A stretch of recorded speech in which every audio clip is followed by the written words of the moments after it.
Good evening and welcome. Welcome to another exciting edition of the program, Liberia First and Share Our Thoughts. Today is Friday, July 31st, 2026. My name is Wild Michael Gilman, and I invite you to invite others as we dig deeper into Liberia's drug crisis.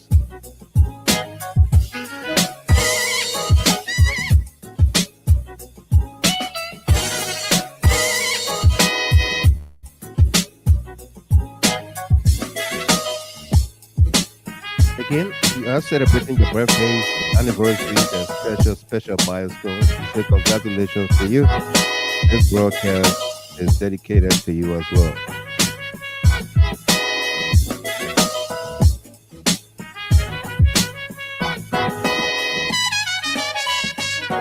Today is Friday, July 31st, 2020.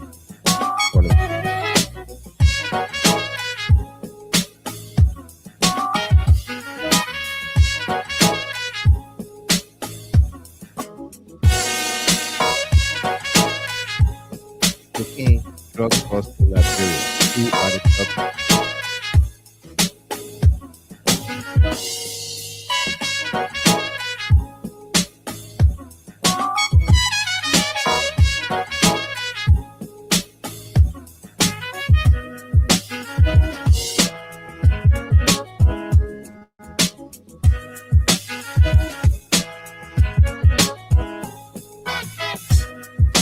COSTA'S Island. Why is Henry P. Costa so silent about the drug costs?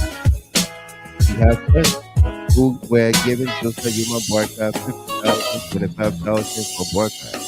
Who are those friends? Let's dig deep. Also, coming up,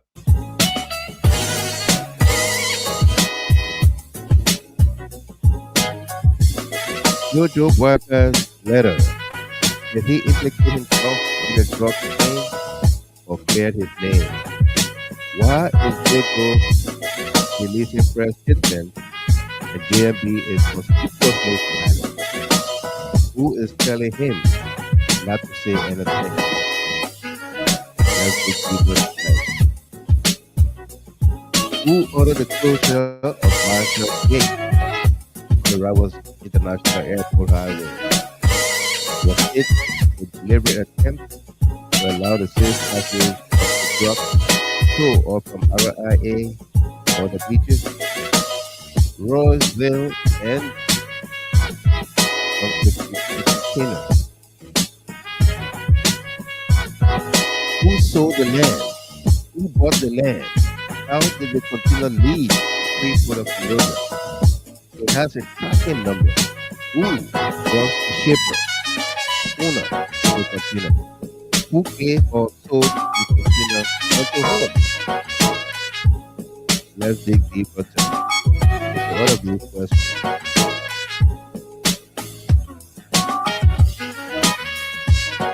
Invite someone, like the page, follow the page, see my guest. Also, coming up, rest and preparation, arranged or authentic. Does a human worker have issues or dismissed some members of the government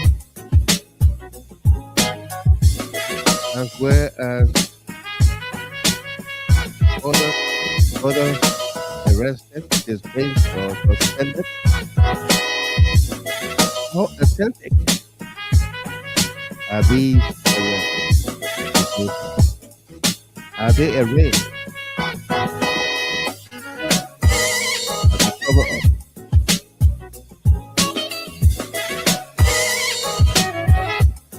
Let's dig deeper.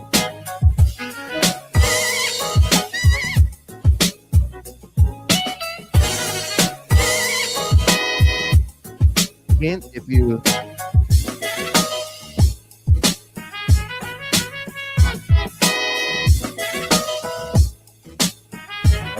Emmanuel Bro says there's no sound on Facebook.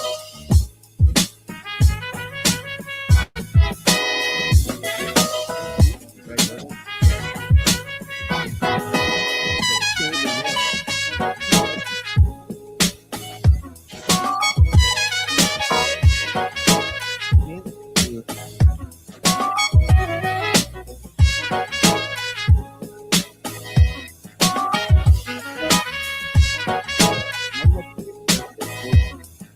So the bro, there is sound.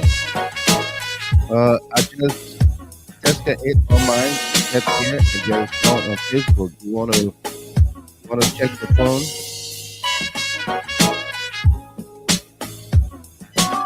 Okay, this is Facebook playing to my phone here. I'm testing it.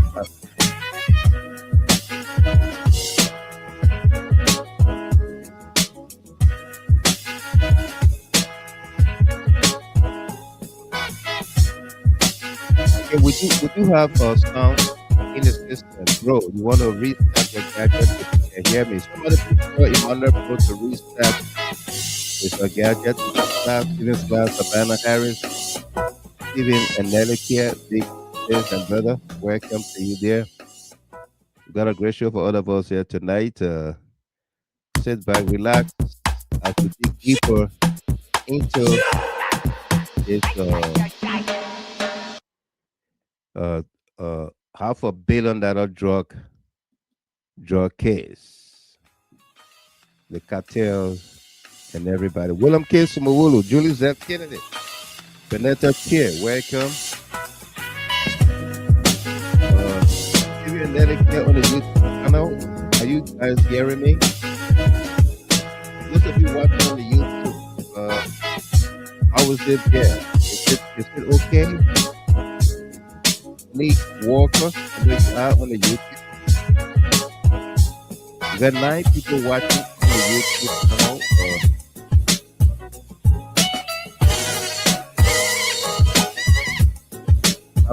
How is it on the YouTube channel? While you are following on YouTube, please subscribe. You can subscribe and follow the page on YouTube as well.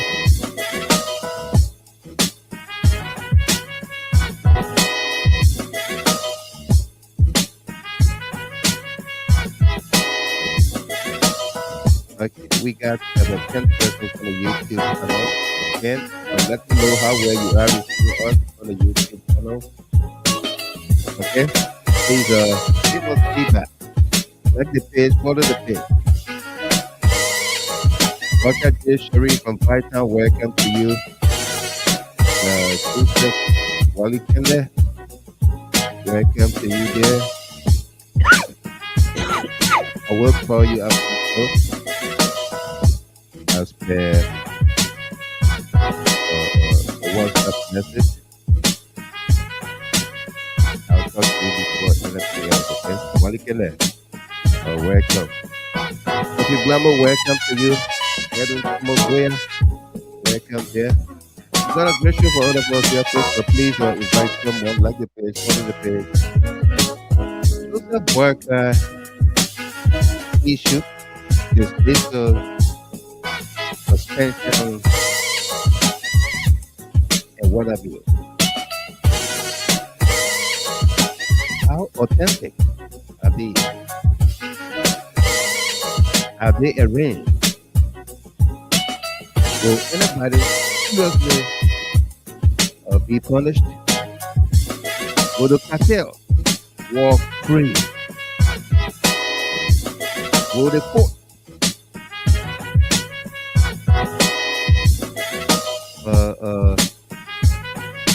clear them out? Isaac Bishop, welcome. Silver L. Murray, welcome to you. Okay, we got a serious stuff going on in Liberia.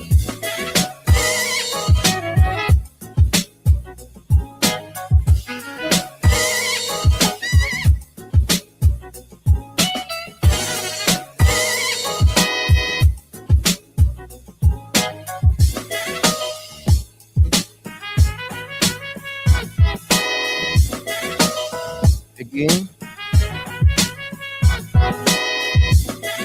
invite someone, like the page, follow the page, and share the video so as to save us time. Because whenever I'm not talking to you, I'm trying to share in the various group pages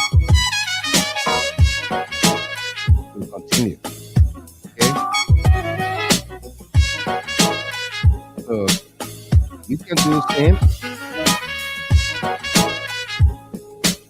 and help us spread the message. You are watching.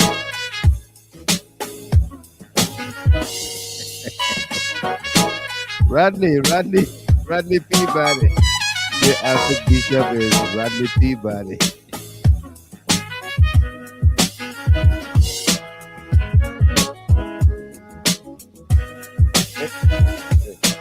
Philip Dravro Nagbetuba. Waka is the team president. Absolutely.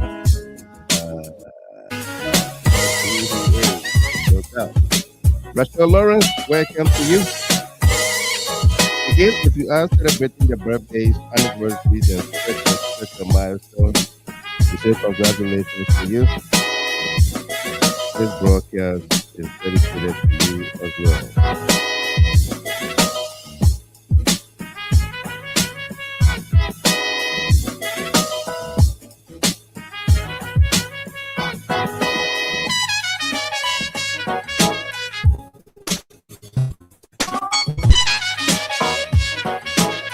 Invite someone, like the page, follow the page, because money, Philippa and that message. Welcome to your friend. Yes, Mauro, welcome to you there as well. Good to be here. We got a great show for all of us here, folks. Invite someone, like the page, follow the page. Press go on the YouTube channel. Welcome.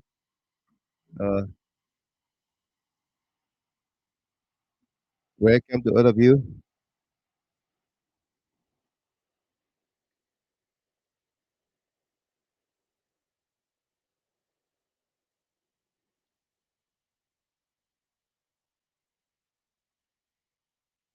This is Gregory Coleman. I believe you all have seen this clip.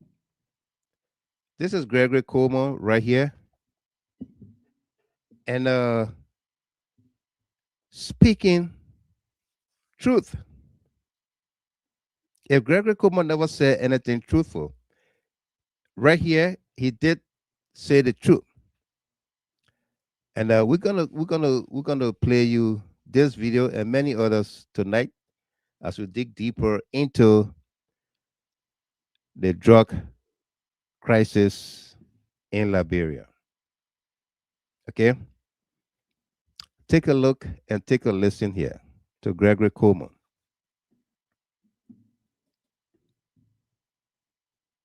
We have identified key players. This team was definitely sanctioned as state actors at the very, very senior level of this government, of the Republic of Liberia. We have identified key players. This team was definitely sanctioned as state actors at the very, very senior level of this government, of the Republic of Liberia.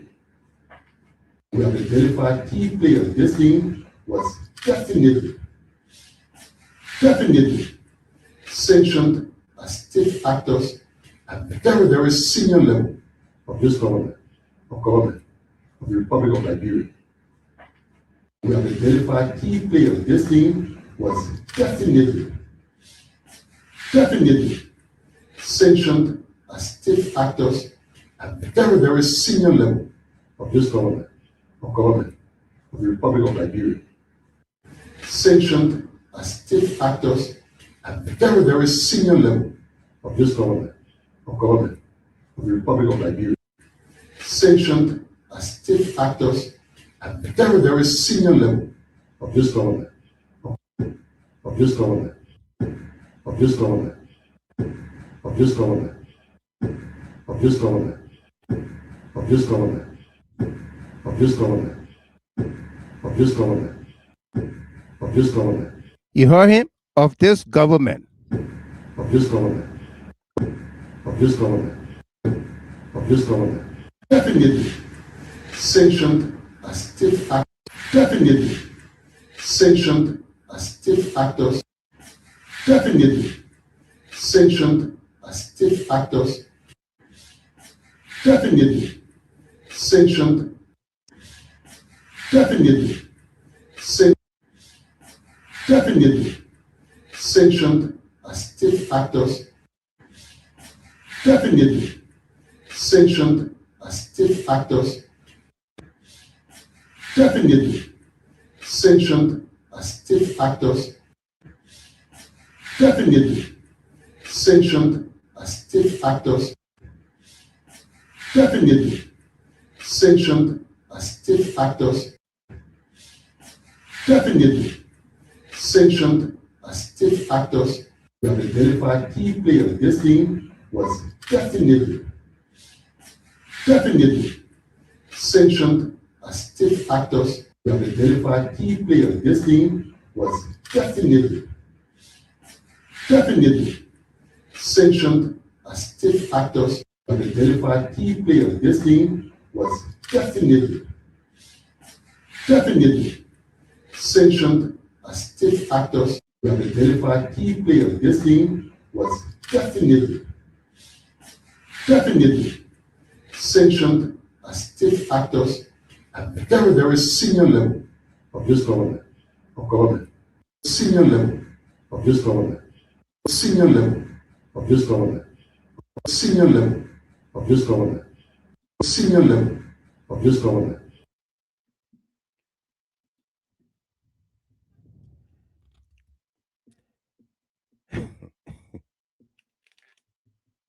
This thing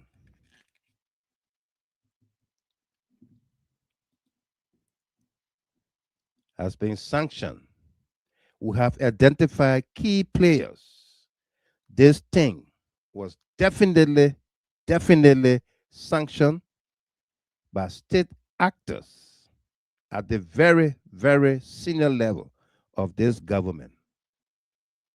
We have identified key players. This thing was definitely sanctioned by state actors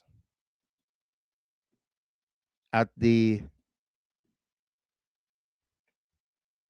very, very senior level of this government. Who are those state actors? Who are they?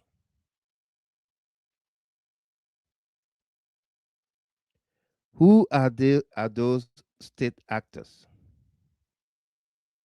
at senior level of the government? From the executive, I will say openly here, from the executive, the first person government, and to the judiciary, you go in the sector, you find somebody with more drugs. The reason simple. Drug is a lucrative business, so everybody want to get money. To identify key players, this team was definitely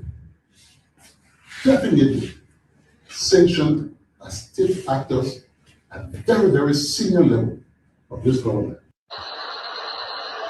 I will say openly here, from the executive, the first person government, and to the judiciary, you go in the sector, you find somebody with more drugs. The reason simple. Drug is a lucrative business, so everybody want to get money. To identify key players, this team was definitely sanctioned as state actors at the very, very senior level of this government. I will say openly here, from the executive, the first person government, and to the judiciary, you go in the sector, you find somebody with more drugs. The reason simple.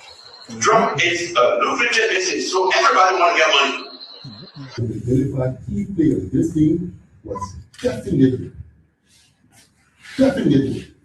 sanctioned as state actors at the very, very senior level of this government. I will say openly here, from the executive, the first person government, and the judiciary, you go in the sector, you find somebody with all drugs. The reason simple. Drug is a lucrative business, so everybody want to get money. The verified key player of this thing was definitely sanctioned as state actors at the very, very senior level of this government. Okay. That was the former DEA director or officer in charge, who at the very same podium that Gregory Coleman spoke from said that the entire government, from the executive mansion to the Capitol to the Supreme Court, across the government, people were involved with drugs because drugs is a lucrative business. Everybody wants to get money. What did BOAKAI do to him? After that statement, Joseph BOAKAI fired him. Let him go. Yes. BOAKAI let him go. Gregory Coleman would take to the same exact podium and inform the Liberian people that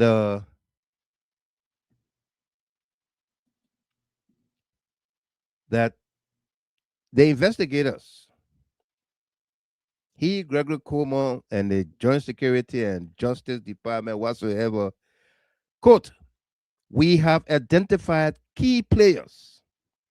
This thing was definitely sanctioned by state actors at the very, very senior level of this government. Very, very senior level of this government." The announcement by Joseph BOAKAI, the dismissals, suspensions, charges, recall, whatsoever, are those people, very, very senior level officials of government, of this government, are those people, the very, very senior level officials that Gregory Coleman spoke about? Are they?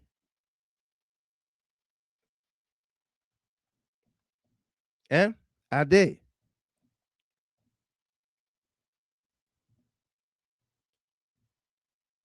Huh?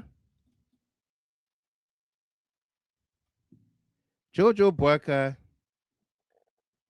did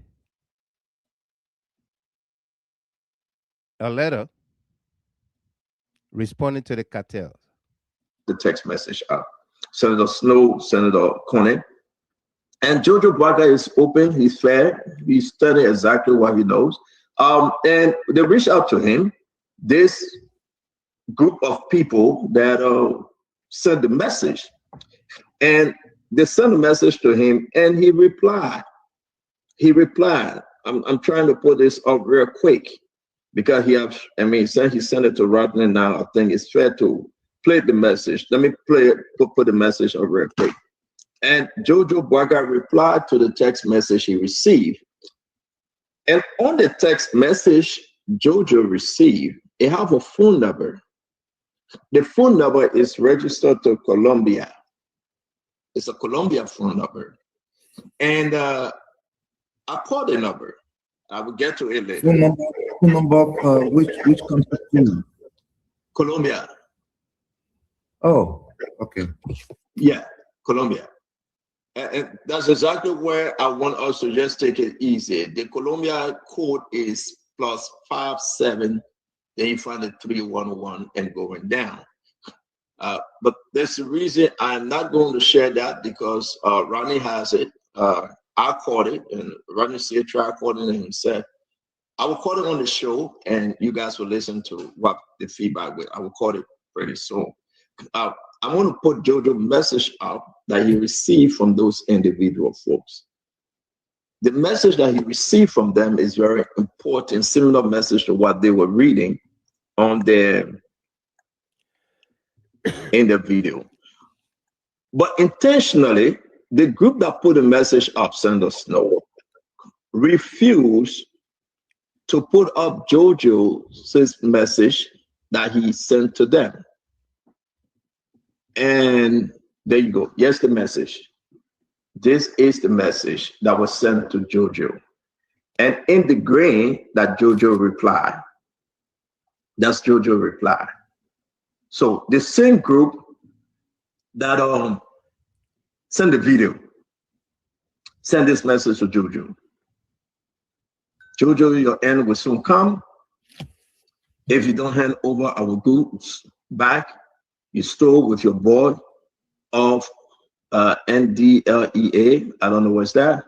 After all we did for you and your father, how we have treated you like family. And now you decide to strike us. We have seen your real face now. You have already turned your singular phone off where we had contact on. This is our last attempt to let Eseki also give us our $2 million back to PANA, PANA. I don't know what's that. I will release them what you promised. If not, we're going to hunt you down. What is in the green is Jojo's reply. Whoever you are an idiot. You need to learn to write better English before you start playing your funny games. You all will never draw me into your nonsense. That's Jojo's reply. The number that is on the phone, let me call the number while we are live today. And so, guys, bear with us. It's very important for us to do this. What's my other phone? Snow, Senator Conant. And Jojo Braga is open. He's fair. He's studying exactly what he knows. And they reached out to him. This group of people that sent the message. And they sent a message to him, and he replied. I'm trying to put this up real quick because since he sent it to Rodney now, I think it's fair to play the message. Let me put the message up real quick. And Jojo Braga replied to the text message he received. And on the text message Jojo received, it have a phone number. The phone number is registered to Colombia. It's a Colombia phone number. And I called the number. I will get to it later. Phone number, which country? Colombia. Okay, so you heard Stanton there talked about he called the number to Colombia. Jojo responded with a dossier, a document.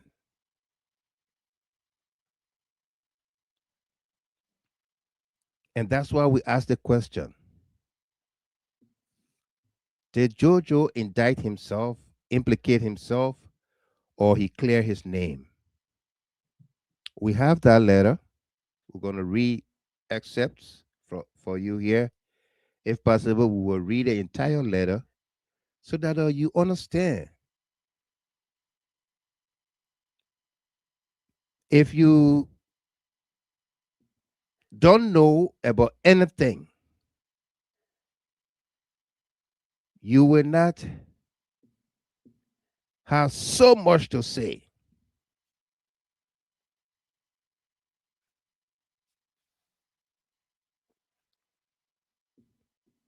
Right?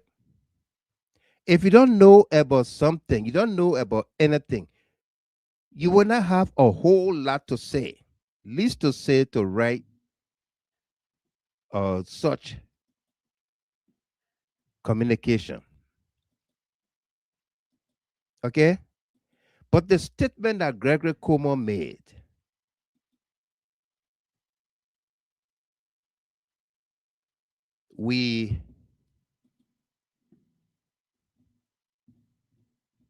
the statement that Gregory Cuomo made, we have identified key players. This thing was definitely sanctioned by state actors at the very, very high level. I want you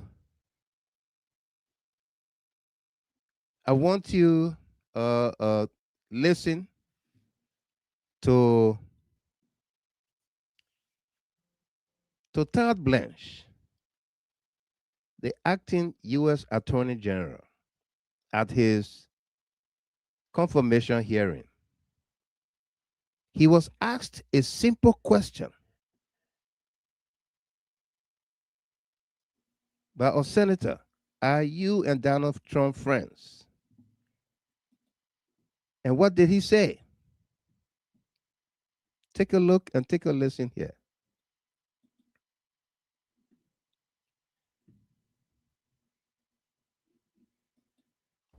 I'm his lawyer, was his lawyer, and now I'm the Deputy Attorney General. So I met him as his criminal defense attorney.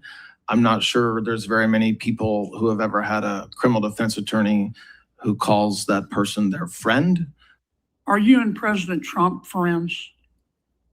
I'm his lawyer, was his lawyer, and now I'm the Deputy Attorney General. So I met him as his criminal defense attorney. I'm not sure there's very many people who have ever had a criminal defense attorney who calls that person their friend. Are you and President Trump friends? I'm his lawyer, was his lawyer, and now I'm the Deputy Attorney General. So I met him as his criminal defense attorney. I'm not sure there's very many people who have ever had a criminal defense attorney who calls that person their friend. Are you and President Trump friends? I'm his lawyer, was his lawyer, and now I'm the Deputy Attorney General. So I met him as his criminal defense attorney. I'm not sure there's very many people who have ever had a criminal defense attorney who calls that person their friend. Are you and President Trump friends? I'm his lawyer, was his lawyer, and now I'm the Deputy Attorney General. So I met him as his criminal defense attorney. I'm not sure there's very many people who have ever had a criminal defense attorney who calls that person their friend. Are you and President Trump friends? I'm his lawyer, was his lawyer, and now I'm the Deputy Attorney General. So I met him as his criminal defense attorney. I'm not sure there's very many people who have ever had a criminal defense attorney. Okay. Is this statement any different from what Gregory Cuomo said? Is this statement any different from what Gregory Cuomo said? Nobody asked Gregory Cuomo any question. This man was asked a question by a senator. Are you and Donald Trump friends? You and President Trump friends? And as Attorney General, you are not friends with the president or the vice president or anybody in government. And he said, I am his lawyer. Then he caught himself and said, was his lawyer. And now I'm the acting Attorney General. Nobody asked Gregory Cuomo anything. Gregory Cuomo said, we have identified key players. This thing was definitely sanctioned by state actors at the very, very senior level of this government.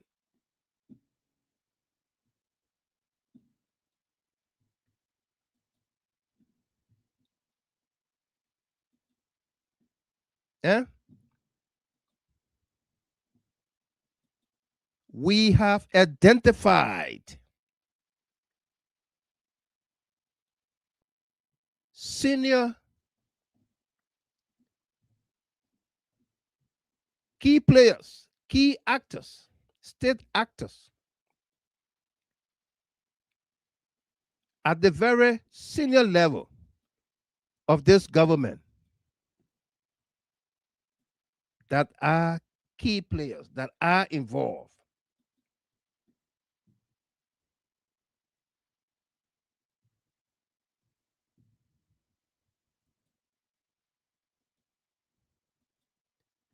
Huh?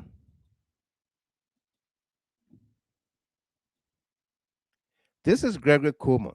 If you missed it, listen to him once more. We're going to continue. We have identified key players. This team was definitely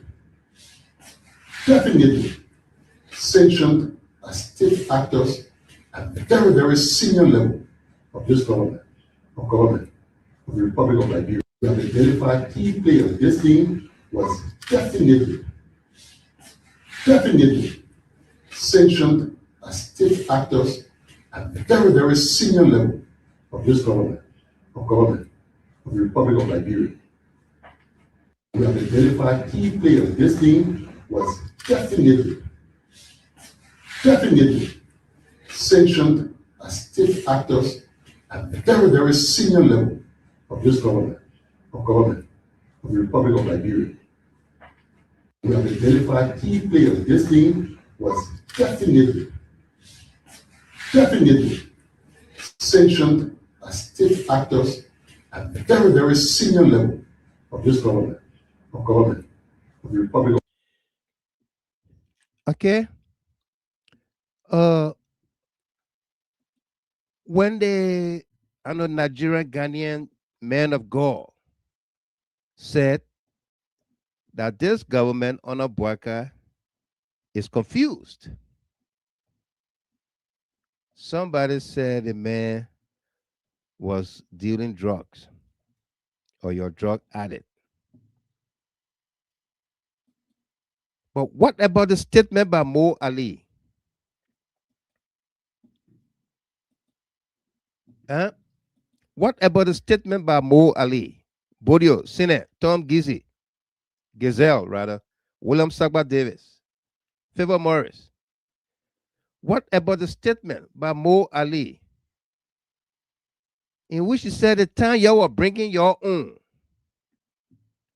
y'all were dividing it, y'all were distributing it, y'all were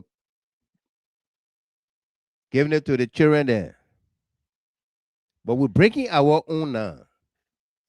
So what are we doing? Huh?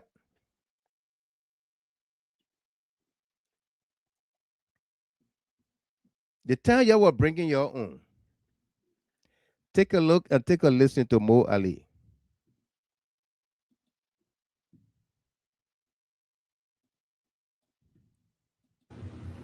The angry people sitting and saying that you're the one bringing the drugs. How will we be bringing drugs? Then we'll be arresting the people there. The time you used to bring your own, you used to distribute it.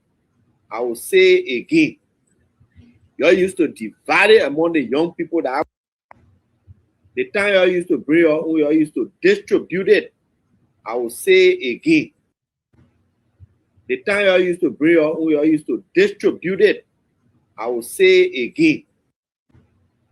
The time you used to bring your own, you used to distribute it. I will say again. The time you used to bring your own, you used to distribute it. I will say again. The time you used to bring your own, you used to distribute it. I will say again. You used to divide it among the people there. The time you used to bring your own, you used to distribute it. I will say again. You used to divide it among the people there. The time you used to bring your own, you used to distribute it. I will say again.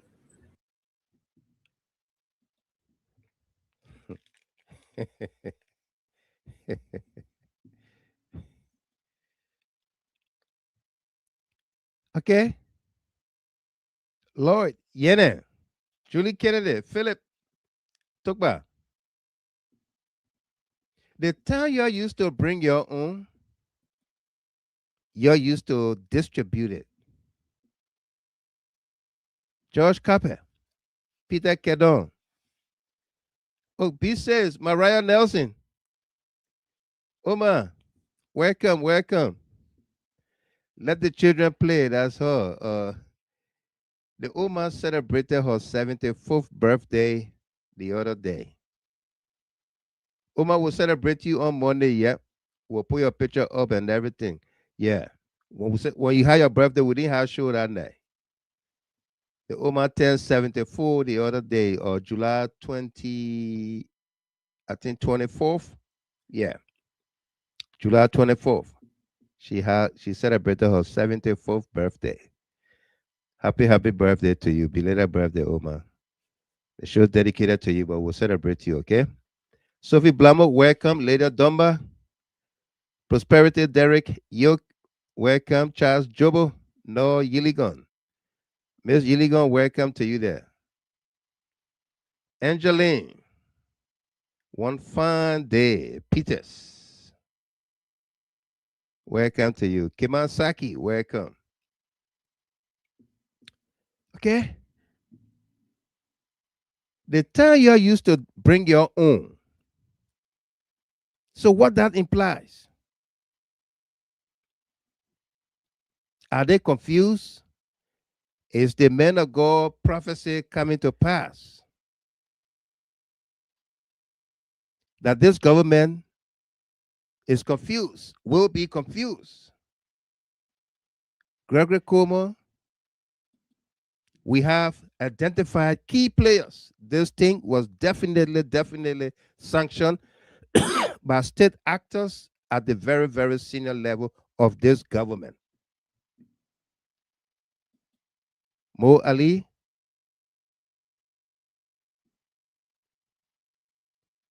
the time you're used to bring your own. So those two statements put together, don't they bring or give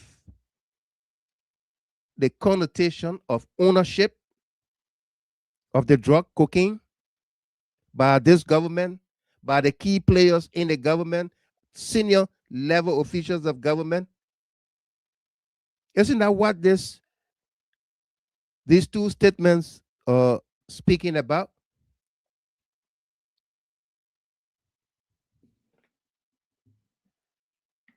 Yeah?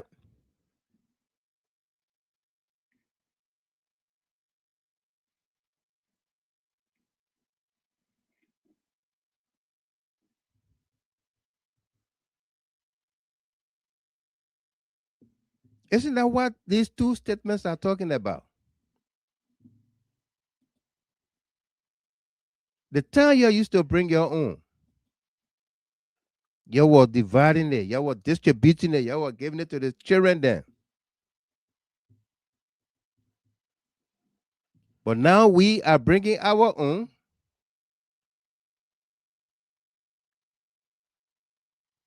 We are exporting it. We're finding foreign markets.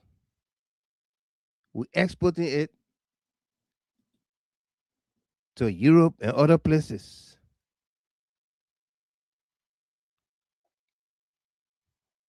Grace Doe, welcome on the YouTube channel.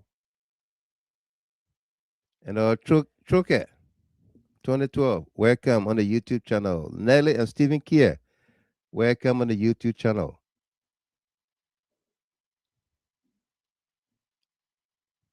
For all of you watching on the YouTube channel, you can subscribe to the channel. Let me see that from tonight we're gonna get how many we got watching? 31. That you're gonna subscribe. Just subscribe, increase the number. It ain't gonna hurt you. Okay? Dorita Disa, you welcome to you. Wame Labrolo Aven, welcome there.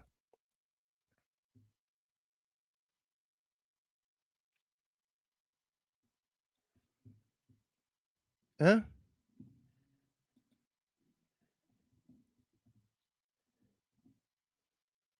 And then Joseph Boakai came out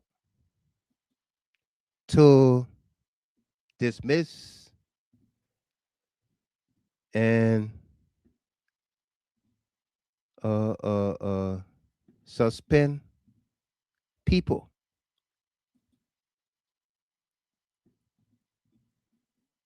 In the government, low level people. Okay, let's give it to them, the high level people.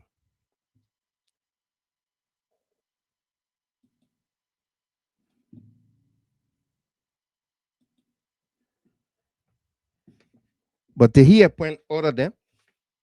Civil servants?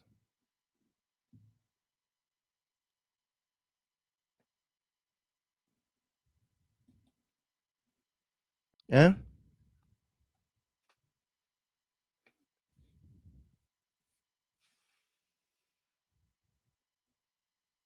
Johnny Dean, for example,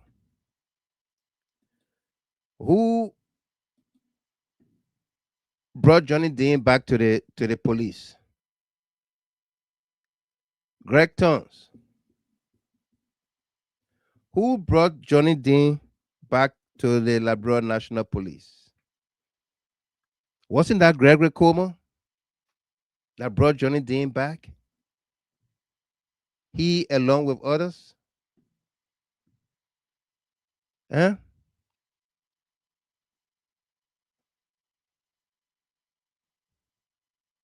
Mark Egon Queer,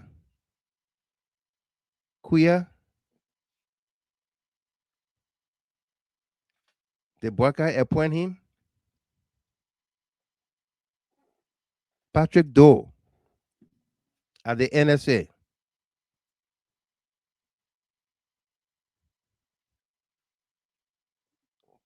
Patrick Komasu, drug enforcement.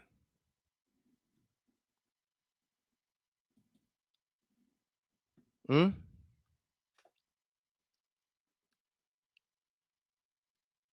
Mohammed O. Bora, Director of Security, Rabat International Airport. The Boakai appointed him. Moses Jala.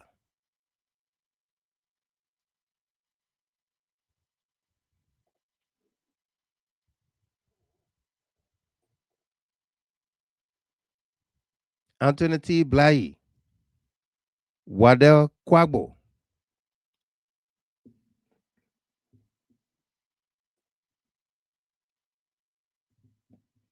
Wadel Kwagbo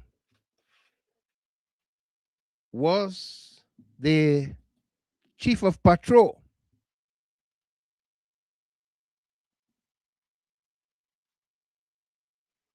Was a chief of patrol at the Liberia National Police.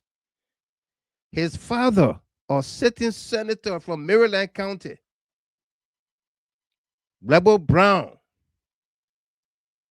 said on national, international radio, TV, to be exact, on Spoon Talk, that his son told him he was ordered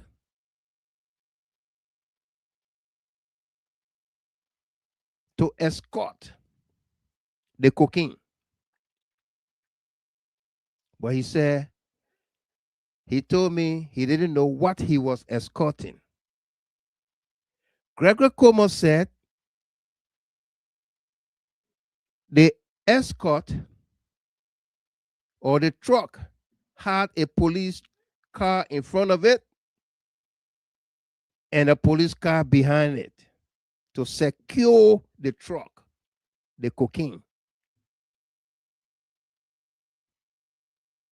With Serene, police Serene, carrying $500 million worth of cocaine across the city from Royceville all the way to VOA, Robert Field Highway. If you don't know Royceville, it's I believe after Brewerville.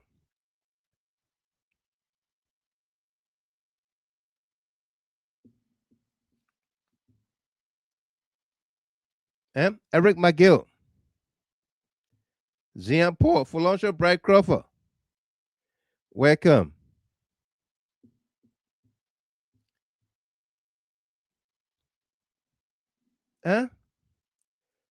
Gregory Coleman,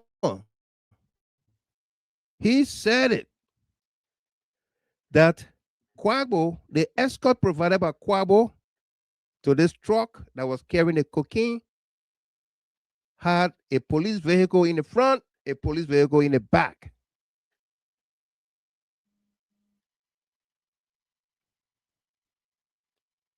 Quabo said to his dad, who told the world, that he was ordered to escort the cocaine.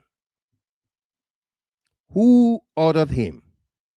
Who called him to say, hey, Chief of Patrol, highway, yes, sir. But man, we got an operation for you to go on. My friends, they got their goods in town or whatsoever. There's a truck with license plate XYZ. It's a green truck, it's a blue truck, it's a red truck, it's a yellow truck. Give the description of the truck. The driver name is XYZ. And this is the driver telephone number. You can call him, find out where he's at. Y'all go and meet him and escort this truck to a home, a residence in VOA. What part of VOA, Chief? Go past Nathaniel McGill house, all the way behind there. The driver know the place. Right? Who called Quabo and gave him the orders, the instruction to escort the truck? Waddell W. Quabo.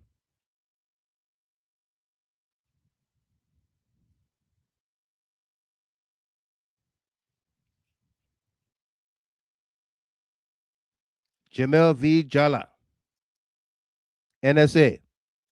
Krista L. Yanti, NSA. Casey Nelson, Procurement Director, Ministry of Gender, Children Social Protection. Abenigo Jr., Agent, NSA. The agents at NSA and the Procurement Director at the Ministry of Gender, Children Social Protection.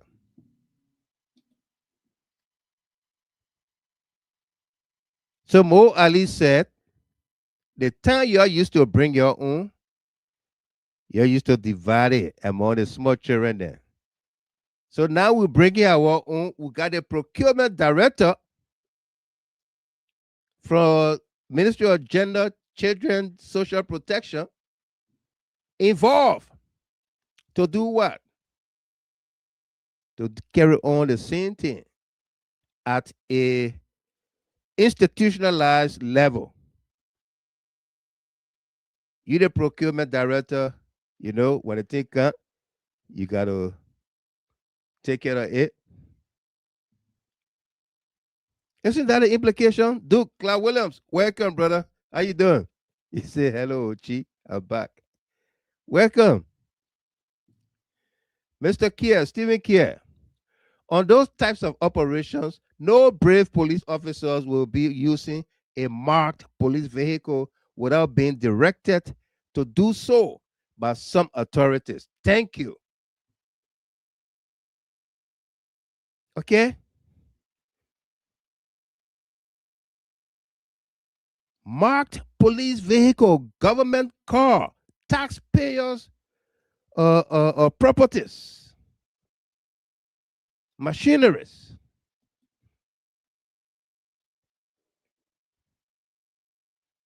It's being squandered for the personal gain of a few people at the top level of this government.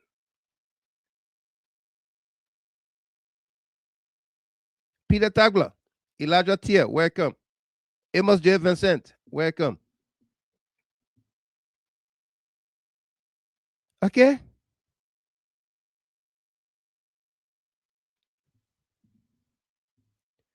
Who ordered Wadel Kwabo?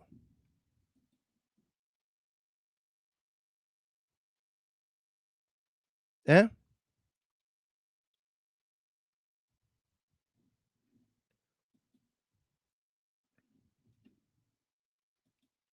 Who ordered Wadel Kwabo?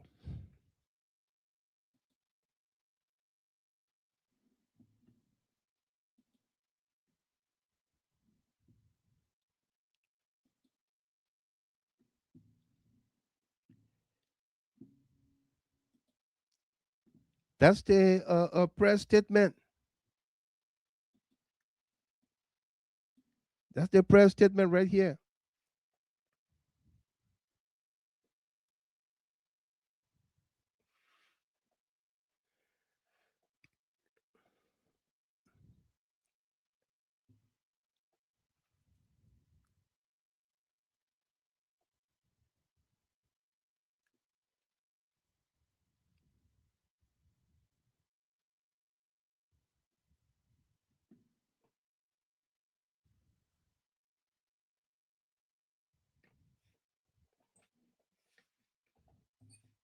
Okay?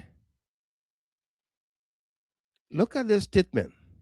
Following a review of the findings submitted by the relevant authorities. Following a review of the findings submitted by the relevant authorities. Why couldn't they say in this press statement? Why couldn't they say following the investigation by the Joint Security or the Joint Security Investigative Team? You say following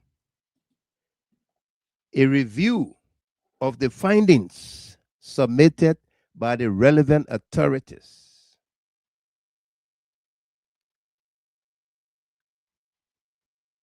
BOAKAI has with immediate effect dismissed Mr. Mark Egan Kuya, Deputy Director for Operations at the Rabat International Airport. Johnny Boladin, Commissioner of Police for Criminal Investigation, Intelligence and Interpol. You see the connection with Interpol. And Mr. Patrick Doe, Deputy Director of Administration at the NSA, from their respective positions.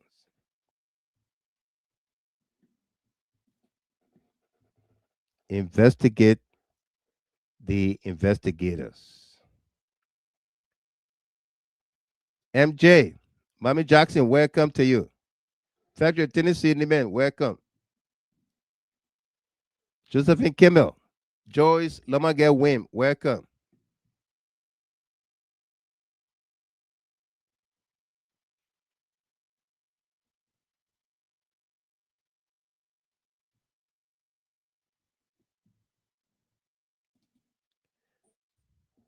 Clyde Williams, let's wait small. Every rope has an end. Nothing will be swept under the rug as usual. I believe they are stalling so people will get tired and forget. The lie. The lie. We will not get tired. We will not forget. And we will not wait small too.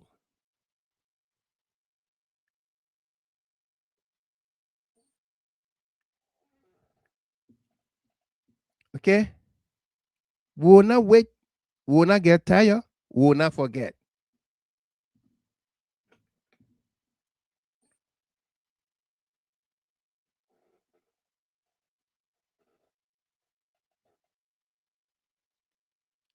Okay? All these people, Mohammed O. Bora, Director of Security, Rabat International Airport. Moses Jala, Deputy Commander, Labrador Drug Enforcement Agency, Rabat International Airport. Anthony T. Bly, Wadel Kwabo. Jamel V. Jala, Agent, NSA, Christian L. Yanti, Agent, NSA.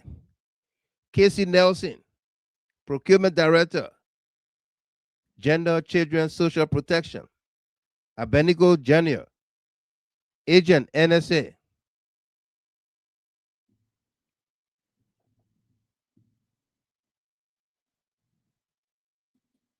Are these the top level are these the state actors at the very, very senior level of this government, as per Gregory Coleman? Are these the state actors, at the senior level? Abraham Williams, ATL, welcome. How you doing? Tokbawise, Lucien Vani, welcome. Are these the senior state actors at the senior level of the government?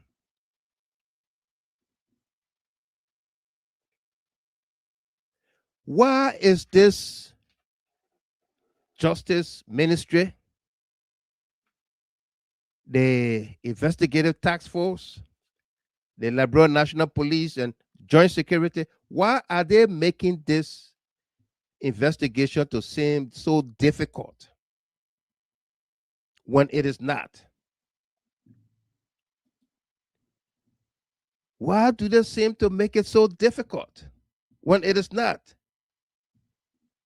Okay?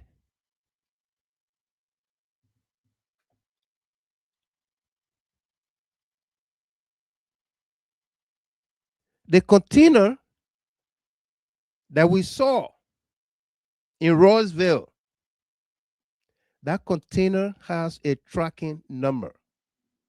Let's dig deeper into the container. The container has a tracking number.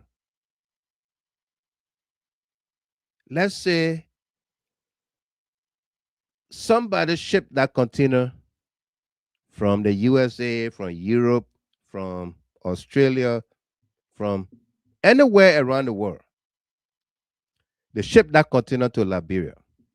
And that container has a tracking number XYZ7723. That's the container tracking number. Mr. A shipped his goods to Liberia in this container. And the container, he didn't buy it. He only rented it to put his goods on there. And the container is supposed to be shipped back.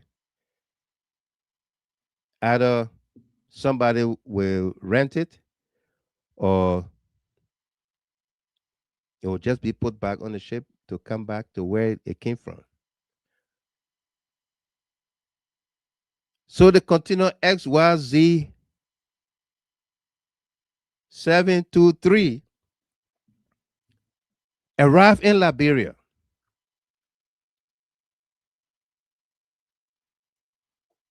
Owner is Mr. A. Mr. A receives his container, he empties it, and say he left it in the port, the free port. And now here comes Mr. B, the cocaine cartels,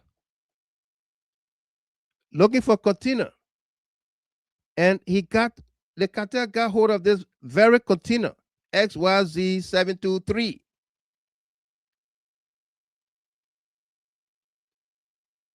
Knowing that that container arrived in Liberia with Mr. A as the consignee. And now Mr. B is buying the container or taking the container to his location for permanent use. That container is not going to go back into shipping business, but it's going to be used as an office, as a dwelling place, as a storage whatsoever, because you saw the calf into the container. So who sold that container to Mr. B? Was it Mr. A, the original shipper, or the Freeport of Monrovia?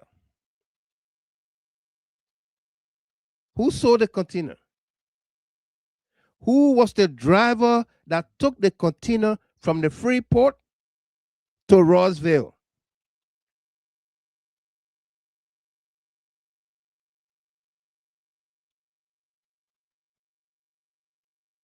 Yeah?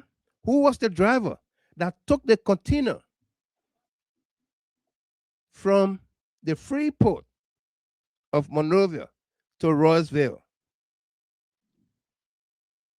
The parcel of land in Roseville, who was the owner? Who sold the land? Who bought the land? Do we know?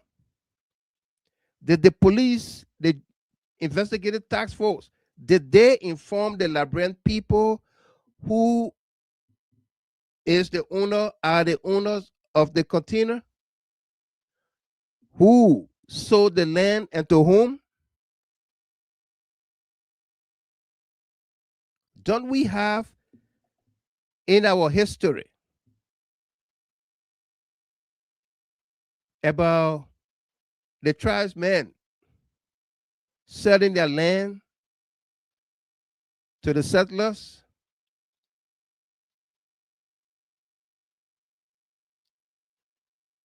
Don't we have that in our history?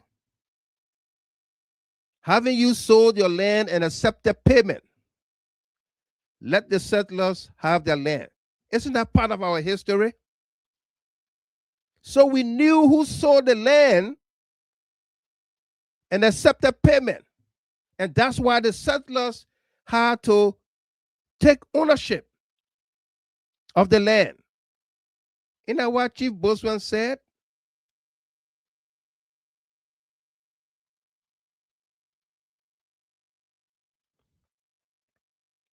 Abbott Bali Buying, Phoenix, Arizona, welcome.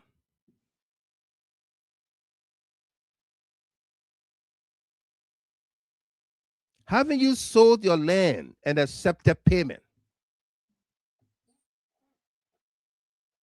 So why is the police, Gregory Como and his team, making this so difficult? A.B. Connor will say they're making it so cantankerous for the average man to understand. Why?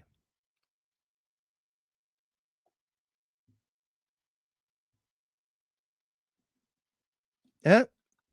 Woman, Liberia love, Ivan. There has to be more bigger fish involved.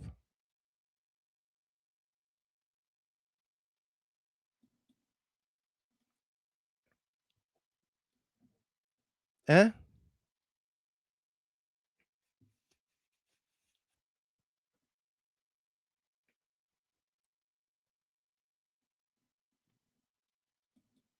Federal Tennessee man. Hey everyone, this drug investigation is just a spider and bull story. They are taking Liberians for granted. Absolutely.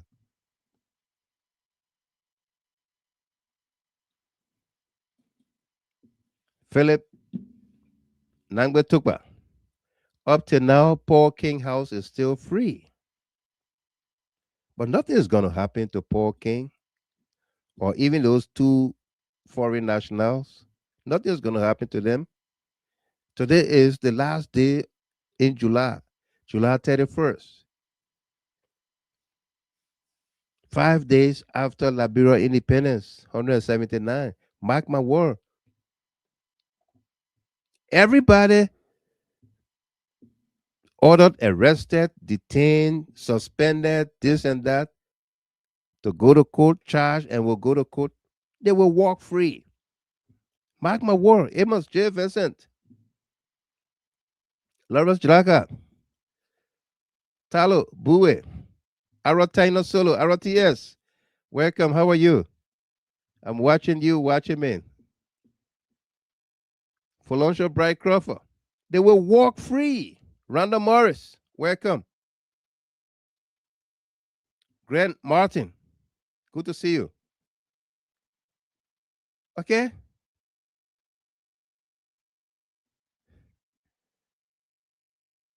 Cecilia J. Freeman. Welcome to you there. How are you tonight? Welcome. And Gracie S. William. Gracie, you know I like that name, right? I told you I said that's my daughter's name. Gracie Ruth. Fred Nimland Dix, welcome. Elijah Nepe. They will walk free. Mark my word. Okay? And that's why they are so confused.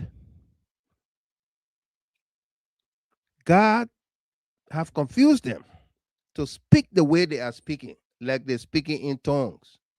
No, they're speaking English so that we all can understand. They're not speaking in tongues. They are confused to say the facts. Like what Mo Ali said, the time you're used to bring your own. It shows ownership of this $500 million cocaine, that they own it. The key players, key actors, senior level officials in the government, they own it. They sanction it. They are the importers. They are in cahoot, in bed with the cartels. Gregory Comer, we have identified senior government key players. This thing is definitely sanctioned by state actors at the very, very senior level of this government. They are speaking the truth. At least for once.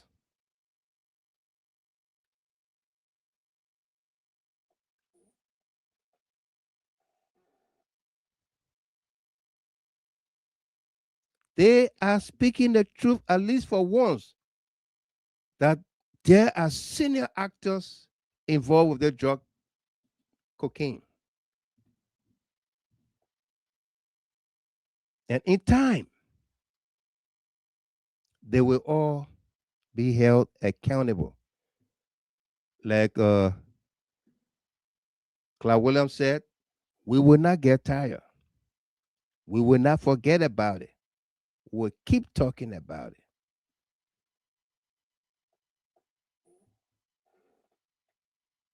Okay? How is it possible that everybody around Gregory Comer,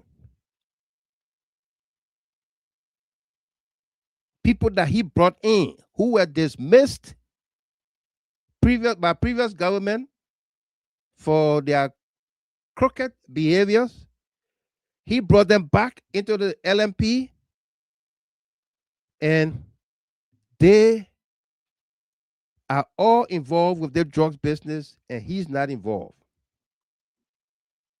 How? Huh? How? He said he can't eat honey.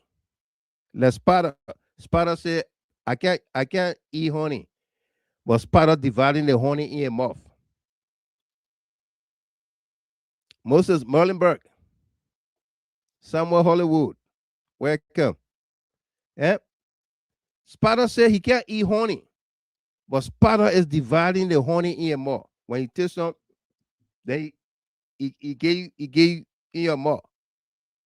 Spada dividing the honey in your mouth. But he can't eat honey. He ain't like honey. Everybody around Gregory Comer is connected to the drugs, to the cocaine. But Gregory Comer is saying he has nothing to do with it.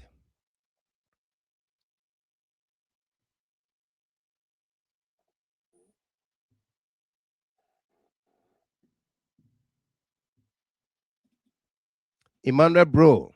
Yes, they will walk free because the government has already destroyed the evidence that should have been presented in court during the trial. Similar thing that happened in the case of the lady who was arrested with a consignment of drugs and taken to the Margibi court, circuit court, and released for lack of evidence. Thank you. Thank you, bro. Yeah. Twee Wiles, welcome to you. How you doing tonight? Okay. Imagine that. Everybody around Gregory Comer is connected to the drugs. But under Gregory Comer, even though the guy who took the $10,000, gave the $10,000 to Gregory Comer, and he took it and gave $2,000 back. But the guy is relieved of his position. He's in jail. He's charged.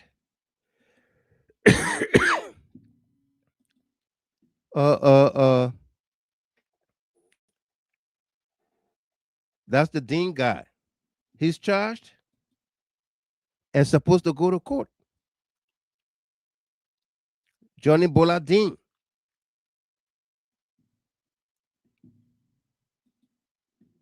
Bola Dean received the 10,000, gave it to Gregory. Gregory took 8,000 and gave Bola Dean $2,000 back. But Bola Dean is going to face trial. And Gregory is outside investigating the crime. You know why? Henry Yango, Archie Tapper, Gracie Williams, Twee Wiles. You know why Gregory Comer is outside and he's not held for anything?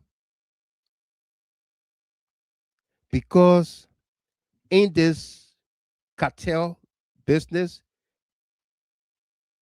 in order for everybody to walk free, including the 2 foreign nationals and all the other Liberians, in order for them to walk free, Gregory Comer and some other key players have to remain outside to continue with the investigation, to thread the investigation, to navigate every step along the way, to be able to tell the guys inside what to say when they go to court.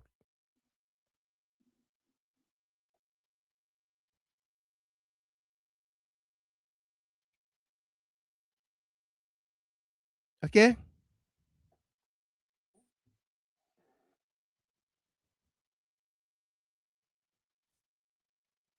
Yeah.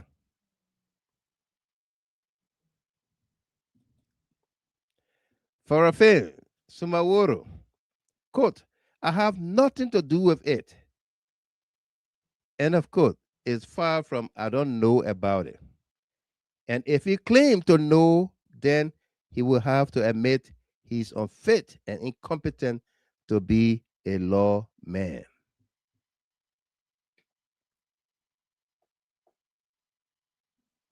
Okay? Gregory has to be outside. You know, let me say this. Eric D. Quia, welcome there from Minnesota. Amadou Blend, Dagabui, welcome.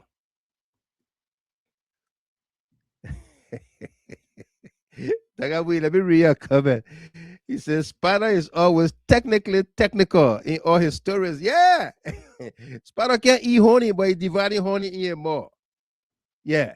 Gregory Comer claimed not to be a member of the cartel, but all his friends are in association with the cartels. Show me your friend, I'll tell you who you are. Right? Kun Nangwe, welcome there. How you doing? Show me your friend, I'll tell you who you are.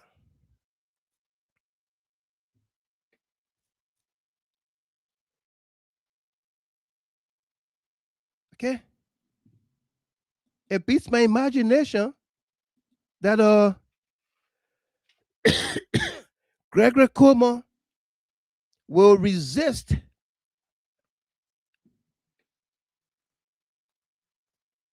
to arrest and handcuff his police, his buddies, his principal deputies. Okay? Why is he protecting them like that? That image of handcuffing them, arresting them publicly.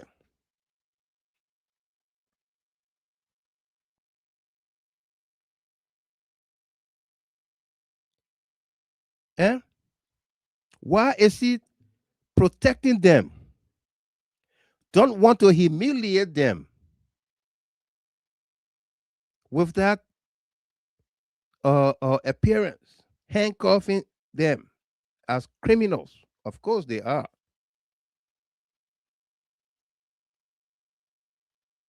Eh? That's where I have problem with our friends on the Spoon Network.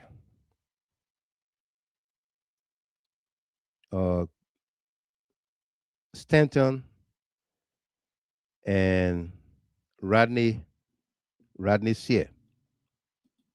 That's where I have problem with them. Knowing that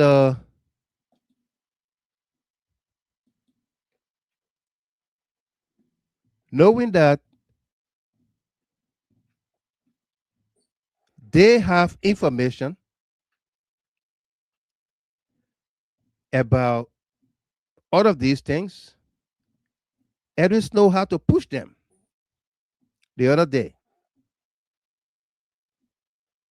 and say, stop wasting the Liberian people time. Okay? Edwins know how to push them and say, stop wasting the Liberian people time. You know what you have. Put it out there. Let the people see it. You got to be consistent. Abubakar Kamara, welcome from Phoenix. Welcome. My twin sister, Rebecca Steele, welcome. You have to be consistent about what you say, what you do.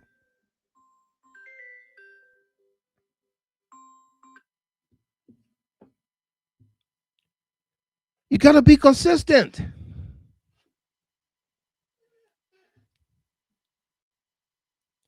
Okay? You can't one day say, Gregory Como is the cartel. He's with the cartel. He does, he that. He knows about it. Joseph Boakai need to fire him. You can't keep Gregory Como there as police director, blah, blah, blah. Then the next day you come back, you say, yeah, Gregory did well today. Eh? Yeah, I feel good. Feel good about what? Kwame, we say your pa pay your school fee. A responsibility. Because you didn't ask him to be born.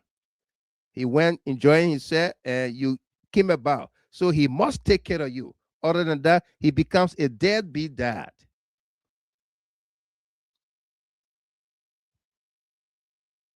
Okay? That's what they are being paid to do. That's Joseph Boakai's responsibility to ensure that this country remain peaceful, is safeguarded, protected at all times. That's his duty. Failure to do that is a dereliction of duty.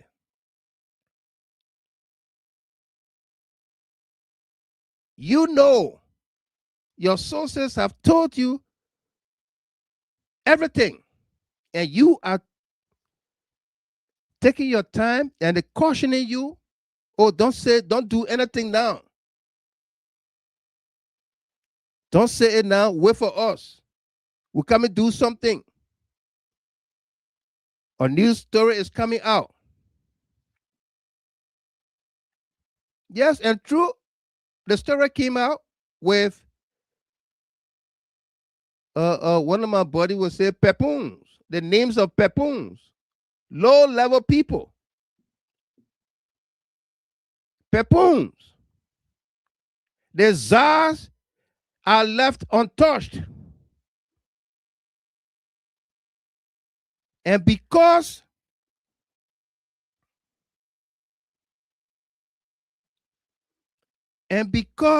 you did not call those names, which would have put pressure on the government, they are protecting the whole thing.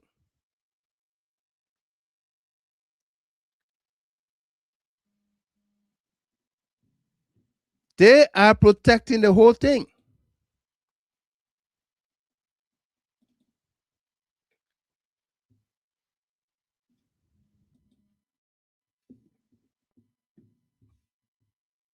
Okay? With the destruction of evidence. Yeke Koluba say they bought flour to go and burn. Somebody say they burn more tires than they burn the drugs.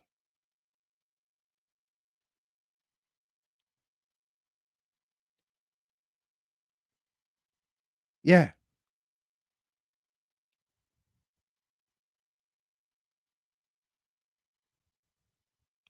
Okay?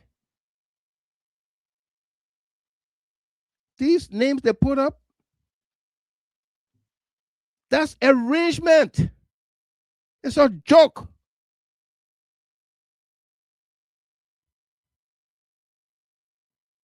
It's a joke. That's arrangement. Gentlemen, you don't make noise, don't backfire, nothing. These charges, they're not even serious. You're just, you're not even worried about lawyers. We'll pay for your lawyer, then do that.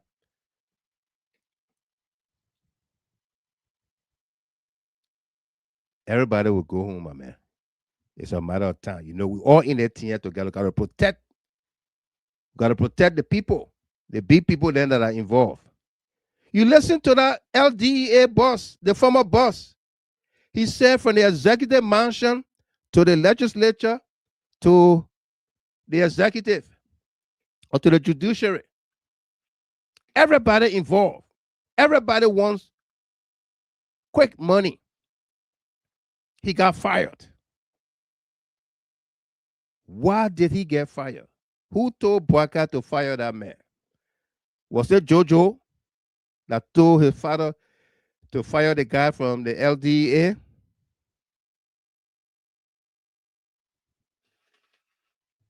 Ruth Newe, Josh K. Salif, Hawa, Boto. Was it Jojo that told his father to fire the LDA guy? Isaac Bishop, Rodney. Cecilia J. Freeman. Otello Clinton, Senior, welcome.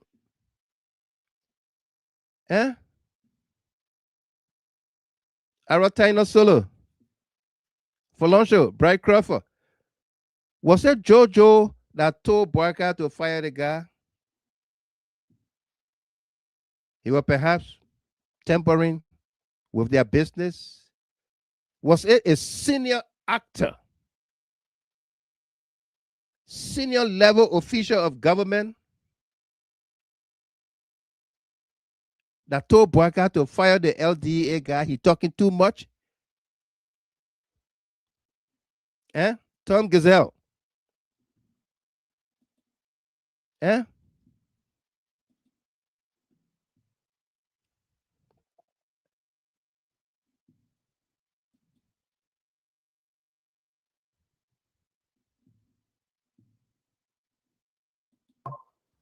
U.S. Marcus Brown, and Paul King. Wow, please.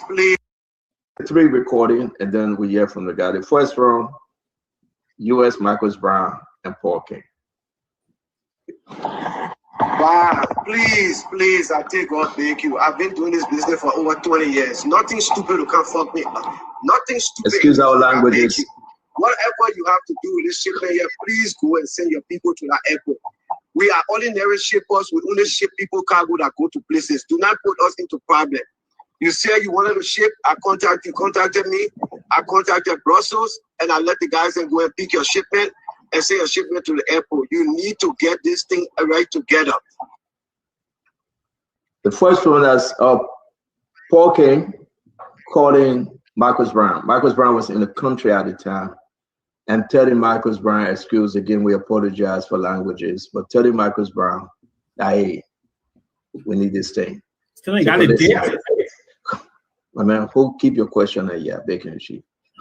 Take a listen for the second one. We'll answer you, Jefferson. Just wait 1 minute. Mr. King, do you trust people you do business with? I told you the guy is on his way there. And 2, nothing is going to be that shipment you're going to see is going to leave from that place on Friday because it's going to leave there. So nothing is happening. You need to stop worrying yourself, please. I beg, sir, please. And that's Michael Brown sounding like a Ghanaian, right? Let's play the third one, and then we got a lot to play. Just take a listen to the third one. Wow, have you read my message? I need you to understand and tell me what exactly that is going on. We as a shipping line, we as an air freight company, we do not accept contrabands that leave Liberia. You know it. You bringing the shipment to us and not verifying that what is the content that is in it as a seal, and we take it to the airport. Doing screening at the airport is verify and check to ensure that things are correct. If there's any discrepancy in what you've sent, the airport authority, the security will hold it for verification until the end. We need you to provide your contact details to be at the airport to verify what is in the shipment that is sent. Okay, so let me say this to you, Jeff.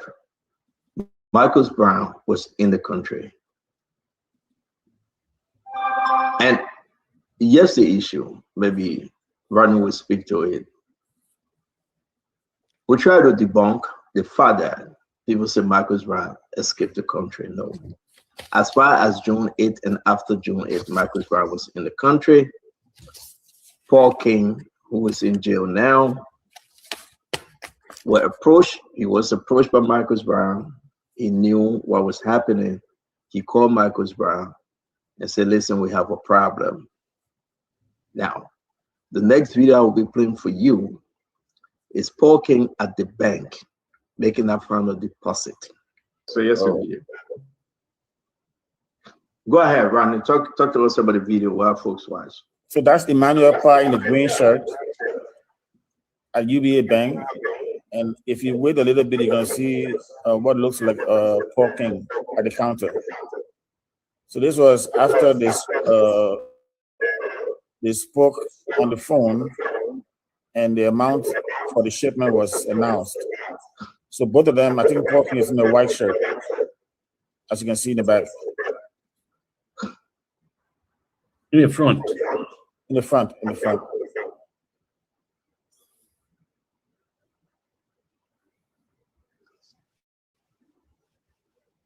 Listen, we got to remove the audio because then our sisters who haven't identified. So we respect the fact that that's Paul King. So you saw Paul King was in the country. He made the deposit when the shipment, but when things broke, we believe with what we have in our possession, Paul King fled the country, came to the United States.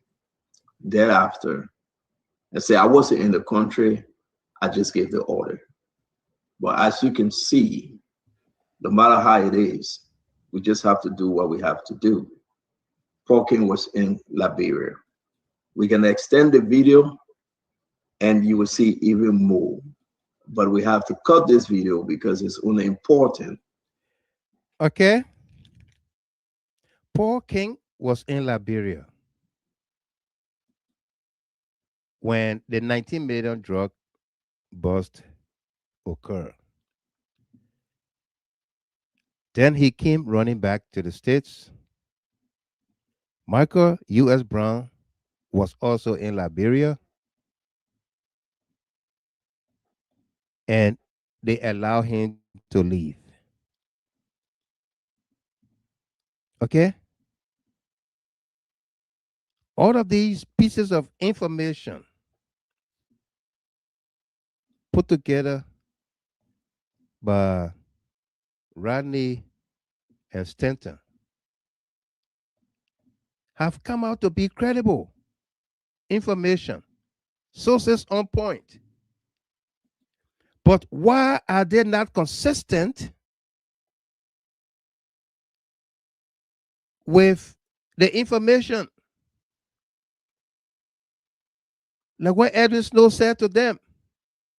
Rodney Sears said,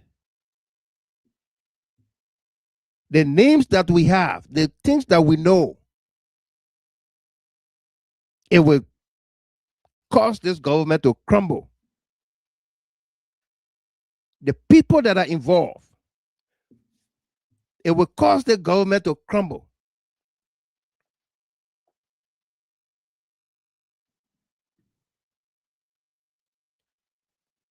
These are 21 or 22 names that BOAKAI'S dismissed, suspended, recall. Did the government crumble? Did the government shake?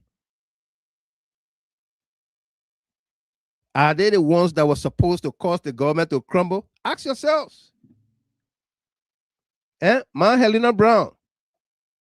Jerry Lakbai Jr., welcome, brother. How are you? Good to see you. Josh K. Salif, Tom Gazelle, Rebecca Sayer, Abu Bakr, Julie Z. Kennedy, Gracie, William.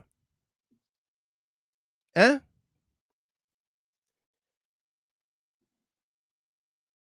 thing that we know, the information that we have, the names that we have, the people that are involved. If BOAKAI'S is really serious to fight drugs, its government will crumble when these names come out.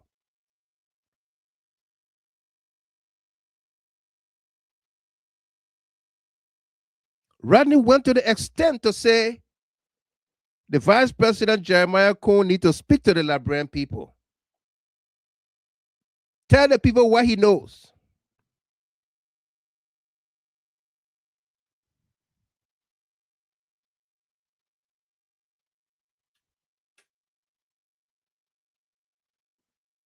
Lakbai Junior, welcome. How you doing, Jerry? Good to see you, as always. Okay? Tom Gazelle. Tom said, Mr. Gilmer, I don't know much about Sear Rodney, but for Stanton, I don't trust him. I understand. But the information that they have put out have turned out to be credible. They say trust but verify. The information that they have put out turned out to be credible. Miss Dopo, Sarah Dopo, welcome. How you doing? Say, hey, Mr. Gilmer, what's up? Not much. We are doing our usual, informing the Liberian people, educating for decision making. Okay? Rodney said, if BOAKAI'S is serious to fight drugs, the things that we know, the names that we have, if we put it out there, the government will crumble. He further said, Jeremiah Cohn need to speak to the Liberian people. He need to answer some questions. He need to tell the Liberian people what he knows.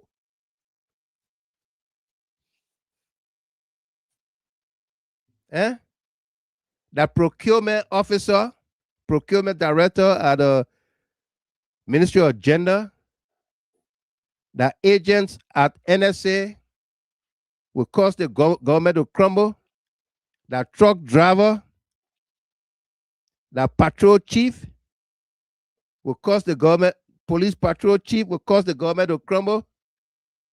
Abubakar, Siafaya, Sylvester, Angel Brown.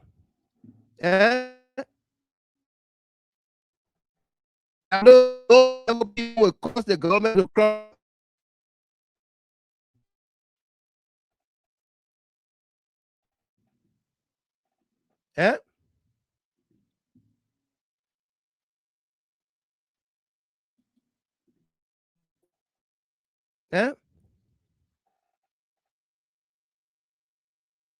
That low-level people will parade with cocaine, with police escort, one police car in front, one police car behind, and the chief of highway patrol is riding along to ensure that nothing happens.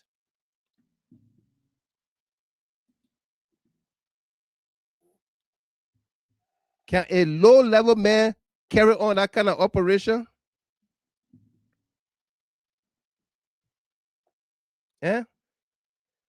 Favor Morris, welcome, partner. How are you?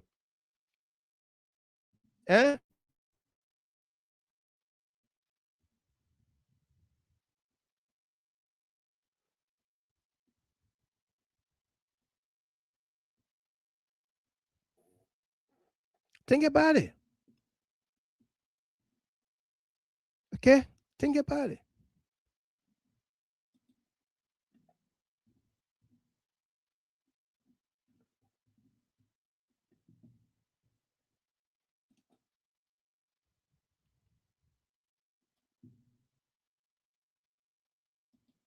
Office, Gregory was in the office, and all of Liberia National Police leaders and directors were in the office. When she entered the office, because those that asked her question, she told Prince, Johnny Dean was in the office, in his office, Gregory was in the office, and all of Liberia National Police leaders and directors were in the office. When she entered the office, because those that asked her question, she told Prince C. Johnson, the NSA director, if I'm talking too much, you please hold me, because this is from her to me. She told Prince C. Johnson and said, yes, when I entered the office, Gregory Coleman, Johnny Dean, and all the other officers that were sitting, Johnny Dean stood up and walked her outside and collected the $10,000. But she know Gregory, and Gregory know her to be the girlfriend to Edison. She admitted that Johnny Dean took the money in his hand back in that office, in his office. This is bad, my people. When that happened,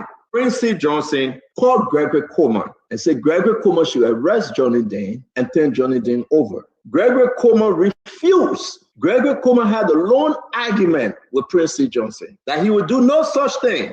They called Johnny Dean. Prince C. Johnson called Johnny Dean. Prince C. Johnson was sitting there, the NSA director. Johnny Dean entered the room. When he saw the girl, the whole continent dropped. He knew that it was real. He knew it was very real. Johnny Dean argument. Yes, she gave me $10,000. I gave the $10,000 to Gregory Coleman. Gregory Coleman gave me back $2,000. Johnny Dean, in front the National Security Director, Prince C. Johnson called his people. Prince C. Johnson went ahead and told the lady, thank you. She begged to be safe. They did what they could do. And on that note, Prince C. Johnson called those in leadership, president, the vice president, the national security advisor, whatever, and they disrobe Johnny Dean. So all that thing you see Gregory talking, as if to say he the one catch Johnny Dean, the lie. All that thing Gregory talking, as if to say he arrested. Ladies and gentlemen, pause. All that thing you see Gregory talking, as if to say he the one catch Johnny Dean, the lie. All that thing Gregory talking, as if to say he arrested. Ladies and gentlemen, and they disrobe Johnny Dean. So all that thing you see Gregory talking, as if to say he the one catch Johnny Dean, the lie. Gregory Coleman had a long argument with Prince C. Johnson that he would do no such thing. They called Johnny Dean. Prince C. Johnson called Johnny Dean. Prince C. Johnson was sitting there.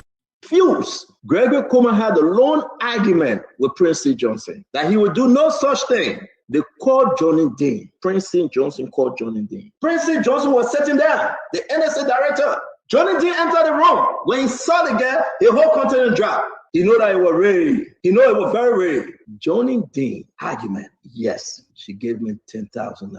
I gave the $10,000 to Gregory Kuma. Gregory Kuma gave me back $2,000. Again, the whole continent dropped. He know that it was real. He know it was very real. Johnny Dean argument. Yes, she gave me $10,000. I gave the $10,000 to Gregory Kuma. Gregory Kuma gave me back $2,000. Johnny Ray, he know it was very real. Johnny Dean argument. Yes, she gave me $10,000. I gave the $10,000 to Gregory Kuma. Gregory Kuma gave me back $2,000. Johnny Dean argument. Yes, she gave me $10,000. I gave the $10,000 to Gregory Kuma. Gregory Kuma gave me back $2,000. Johnny Dean in front the Johnny Dean argument. Yes, she gave me $10,000.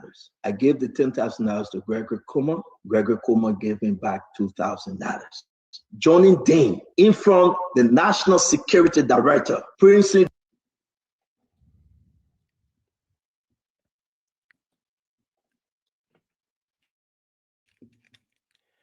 Okay? So, in front of the NSA director, Johnny Dean said, yes, I received $10,000 from the lady, but the IG took $8,000 and gave me back $2,000. So if Johnny Dean is allegedly compromised by that, don't that fit for the IG also?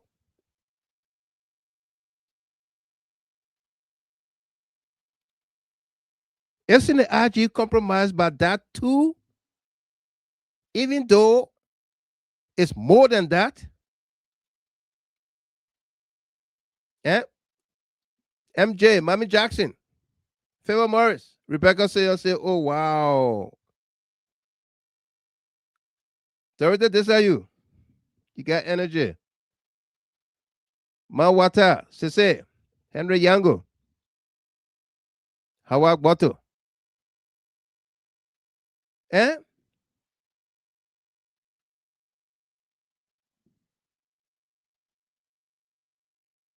Spider say you can't eat honey, but you're dividing the honey in your mouth.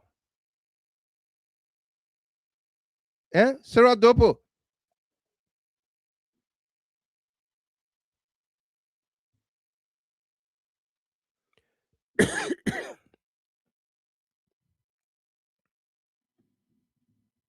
Eh?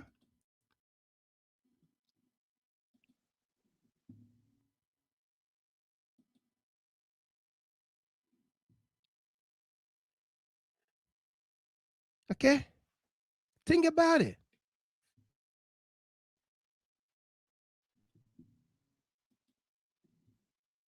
Think about it.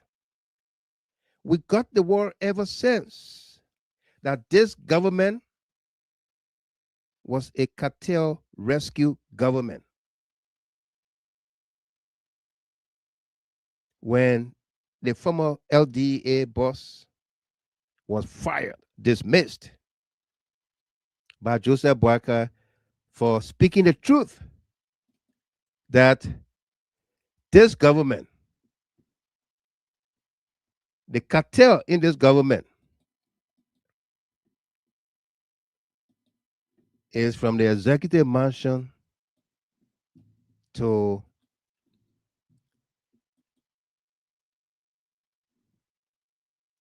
the judiciary, from the executive mansion to the Capitol building to the Temple of Justice. Okay? And that statement was buttressed by Gregory Kuma just yesterday. Barry and Walker. Just yesterday, Gregory Kuma said that there are very senior level officials of this government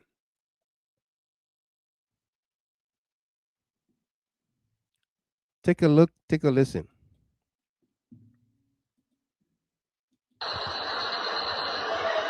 say openly here, from the executive, the first person government, and to the judiciary, you go in the sector, you find somebody with involved drugs.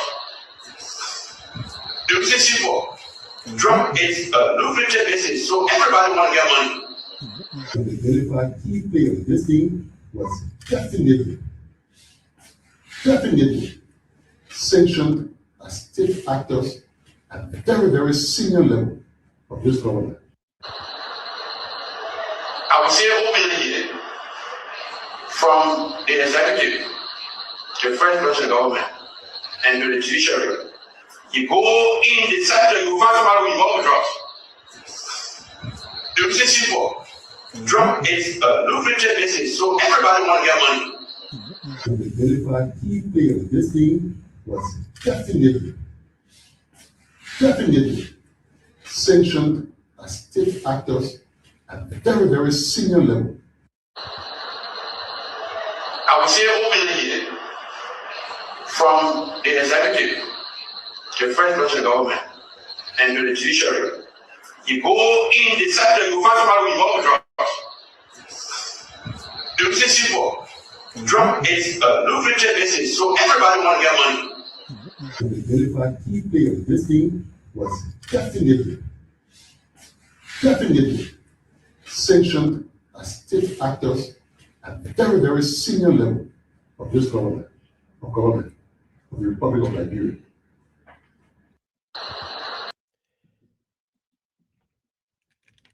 Okay, Joseph Richards. Said, Mr. Gilmer, these people will mago this case, and everyone will go free. Thank you. Just repeating what I said from the beginning. Yeah.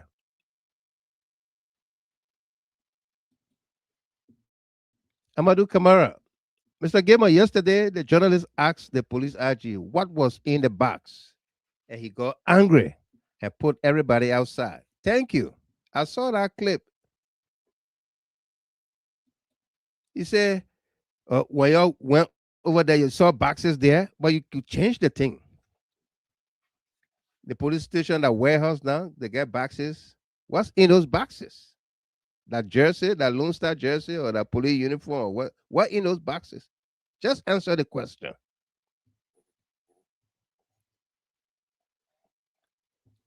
The former LDA boss, who you just heard speaking, and Gregory Como spoke from the same podium. The same podium at the Ministry of Information. The same Thursday briefings.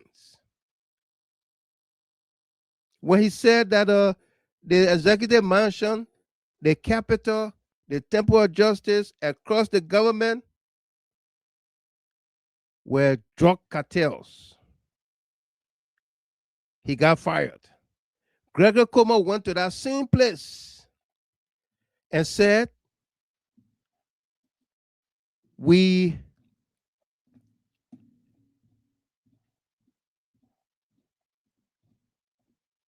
have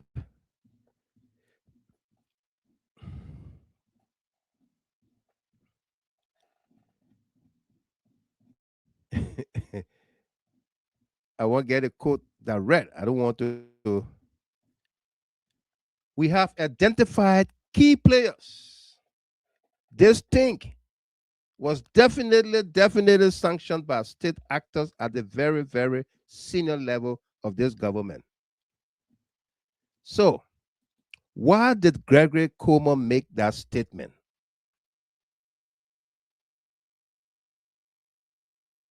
Was he trying to put those senior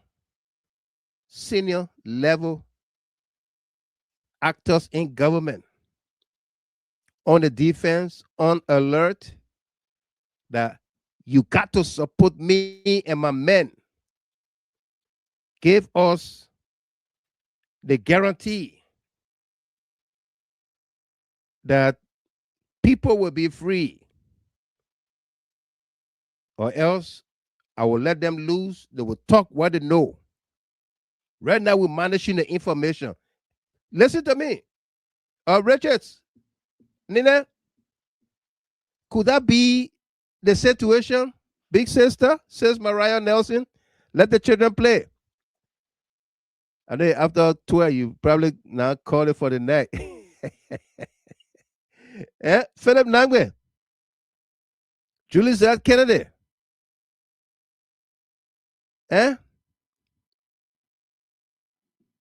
Cecilia J. Freeman.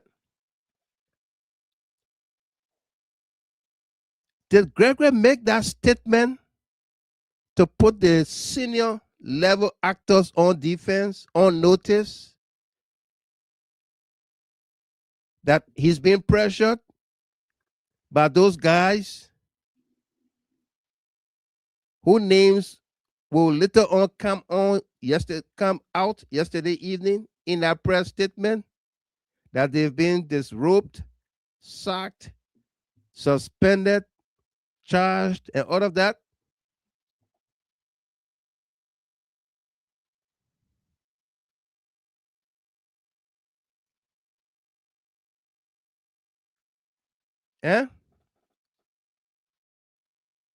You Jay, I believe you.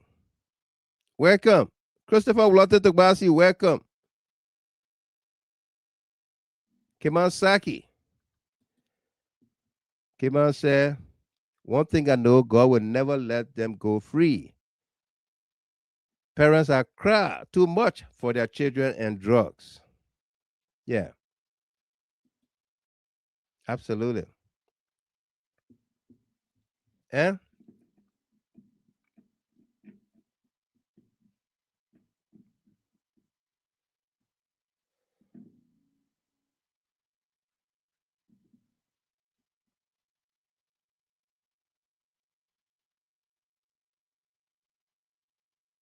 Eh?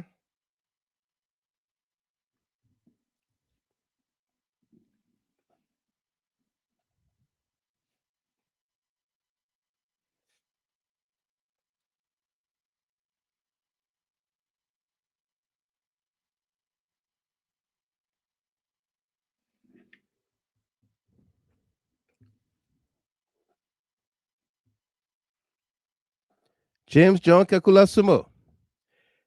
Did Gregory Como make that statement to send a message? Eh? You know the cartels, they speak in quotes. They speak in quotes. You listen to that recording between Michael Brown and Paul King. Michael Brown speaking like you're a Ghanaian man. Hey, Charlie, make you don't do that thing now. I mean, and Paul King there, my man, you know, I'm doing a legit business here. If you brought something to us to ship for you and you didn't get it correct, and the people at the airport, they notice anything different, blah, blah, blah, you know, I don't want no problem yet. Make you don't do that now, Charlie. As for that thing, we will take the money and we will pay the money for it. It has to go. You know, we do good business before. So don't worry about it. Bam. They are in the bank together. Cecilia J. Freeman.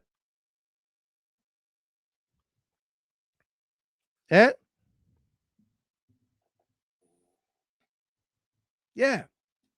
Smaworo, you got the picture. If he goes down, he's taking them down with him. He's indirectly warning them. Thank you.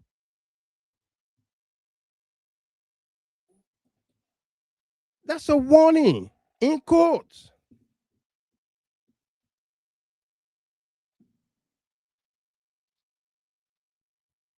All right? That's a warning. A warning shot.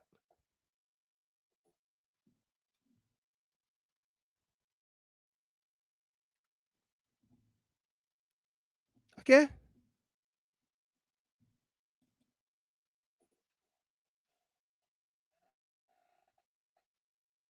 And then here comes Jojo BOAKAI with his letter.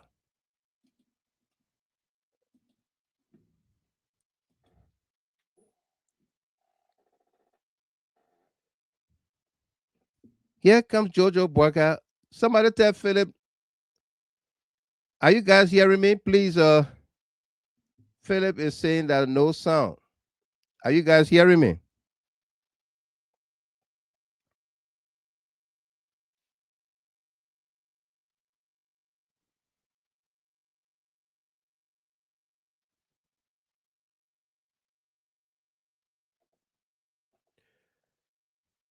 Are you guys hearing me?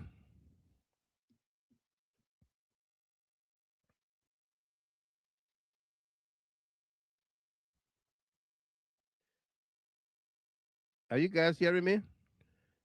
Okay, I just tested it over here and I can hear myself. So okay, thank you. Mark Richard Willett, thank you. So please tell the gentleman there, Philip Dravro Nangbe Togba, to restart his phone. Yeah, thank you. Thank you. Peter Kedon, Rebecca Sayon, thank you. James Lamine, thank you. Okay, so now here comes Jojo Boakai. Folonsho, yes, loud and clear. Yama Ventura Mako, how you doing?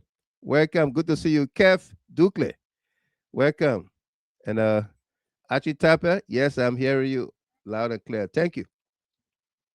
This is the weekend show. Amadou Kamara. Okay, so Jojo Boakai got the video message from the cartels.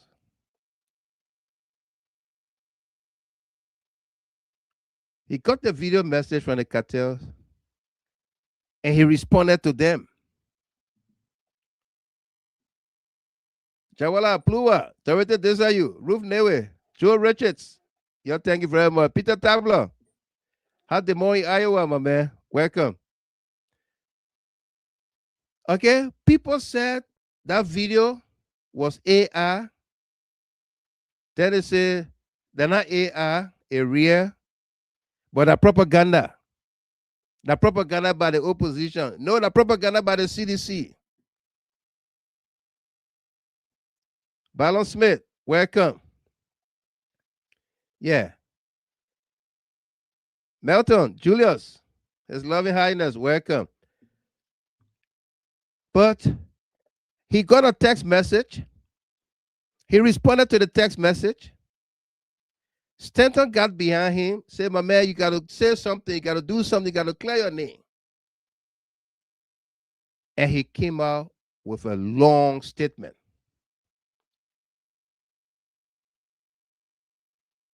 He came out with a long statement.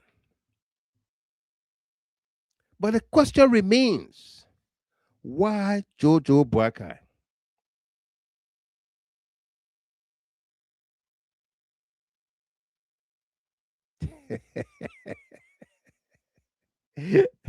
Yeah, Mama. She says, I'm doing well, Mr. Gable. Even though I'm halfway sleeping on you, thank you for the show, sir. No doubt. Don't fall asleep, okay? Yeah. The question remains, Angel Brown, Ballon Smith, Linda Morris. The question remains, why Jojo Boakai? Why the cartels did not call Jeremiah Kwanko's name? Why they didn't call Gregory Coleman's name? Why they didn't call any of these guys, all these guys who they arrested, why they didn't call their names?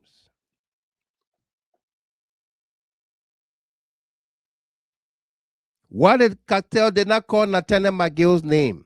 I'm using McGill because the UP people, the party, decided to use Nathaniel McGill in their press release that McGill lives near the house where the drug bust occurred. That's why I'm using McGill's name. But he has nothing to do with it. But Why the cartels did not use McGill's name, but they used Jojo BOAKAI. And after all of the condemnation of the video, Jojo BOAKAI came out to say, yes, the video is real.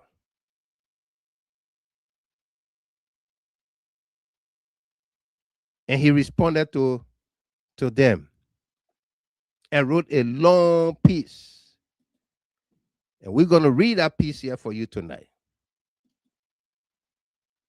This is it. This is from Jojo BOAKAI.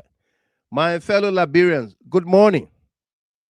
Before I say anything about myself, allow me to acknowledge the reason this issue has captured our nation's attention.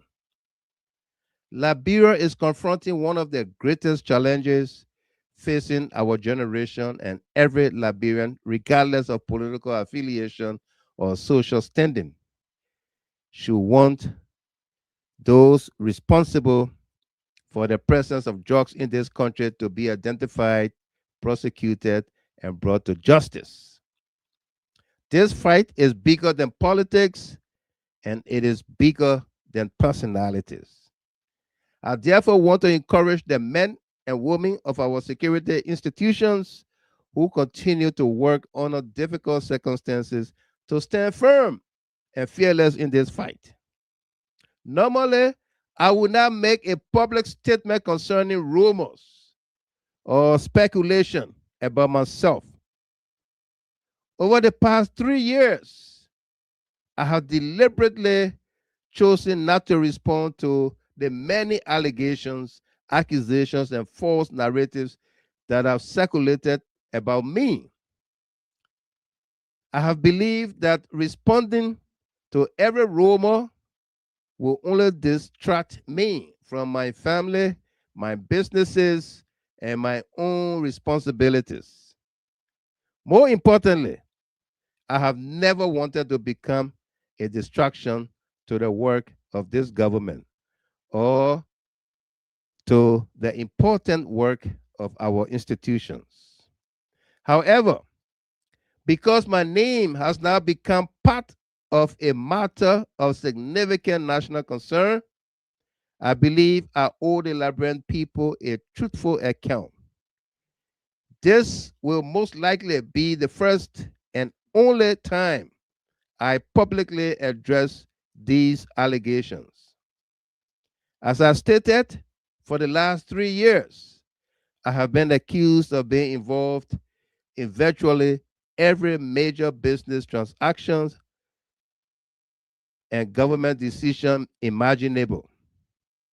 The reality is quite different. At the beginning of 2024, I made a conscious decision to distance myself from the day-to-day affairs of government. I did so because I wanted those entrusted with public office to perform their duties independently without anyone suggesting that I was exercising influence simply because I am the president's son.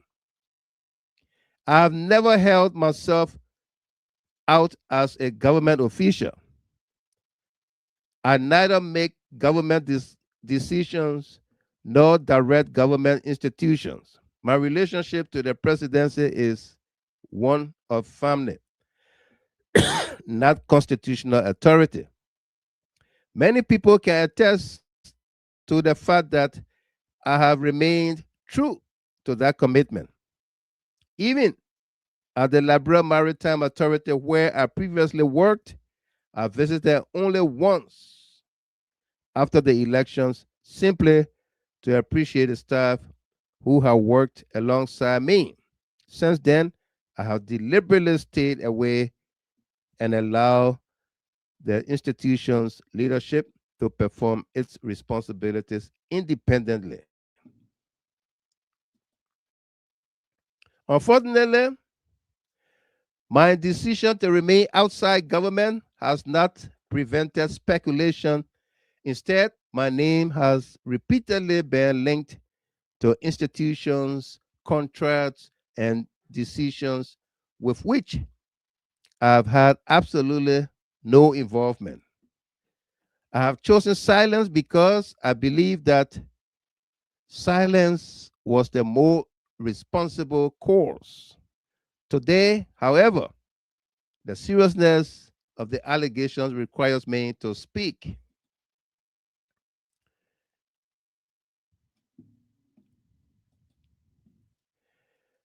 Like every Liberian, I recognize that our government faces challenges.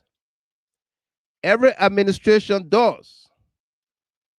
Those debates belong in the democratic arena where citizens are free to exercise their opinions. Today's statement is not about politics. It is about allegations made against me personally and my responsibility to answer them truthfully. The allegations now before the public concern narcotics. This is not an issue that I take lightly. Every day, we see the devastating consequences of drug abuse throughout our communities.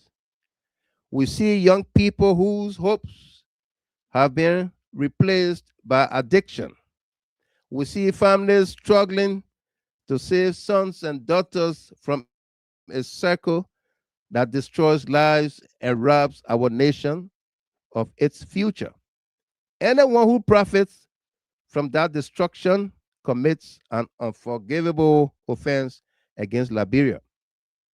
For many years, I have made my position on this matter absolutely clear to those around me. I have consistently told my friends that if I ever become aware that anyone within my circle was involved in drug trafficking or any criminal enterprise connected to narcotics, I would not protect that person.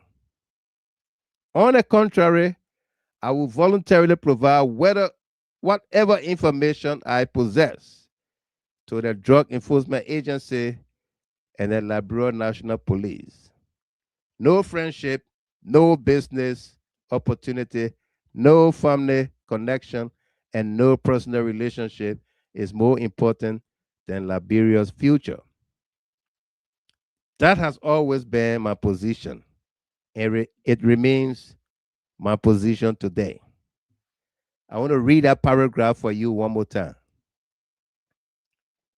I have consistently told my friends that if I ever become aware that anyone within my circle was involved in drug trafficking or any criminal enterprise connected to narcotics, I will not protect that person.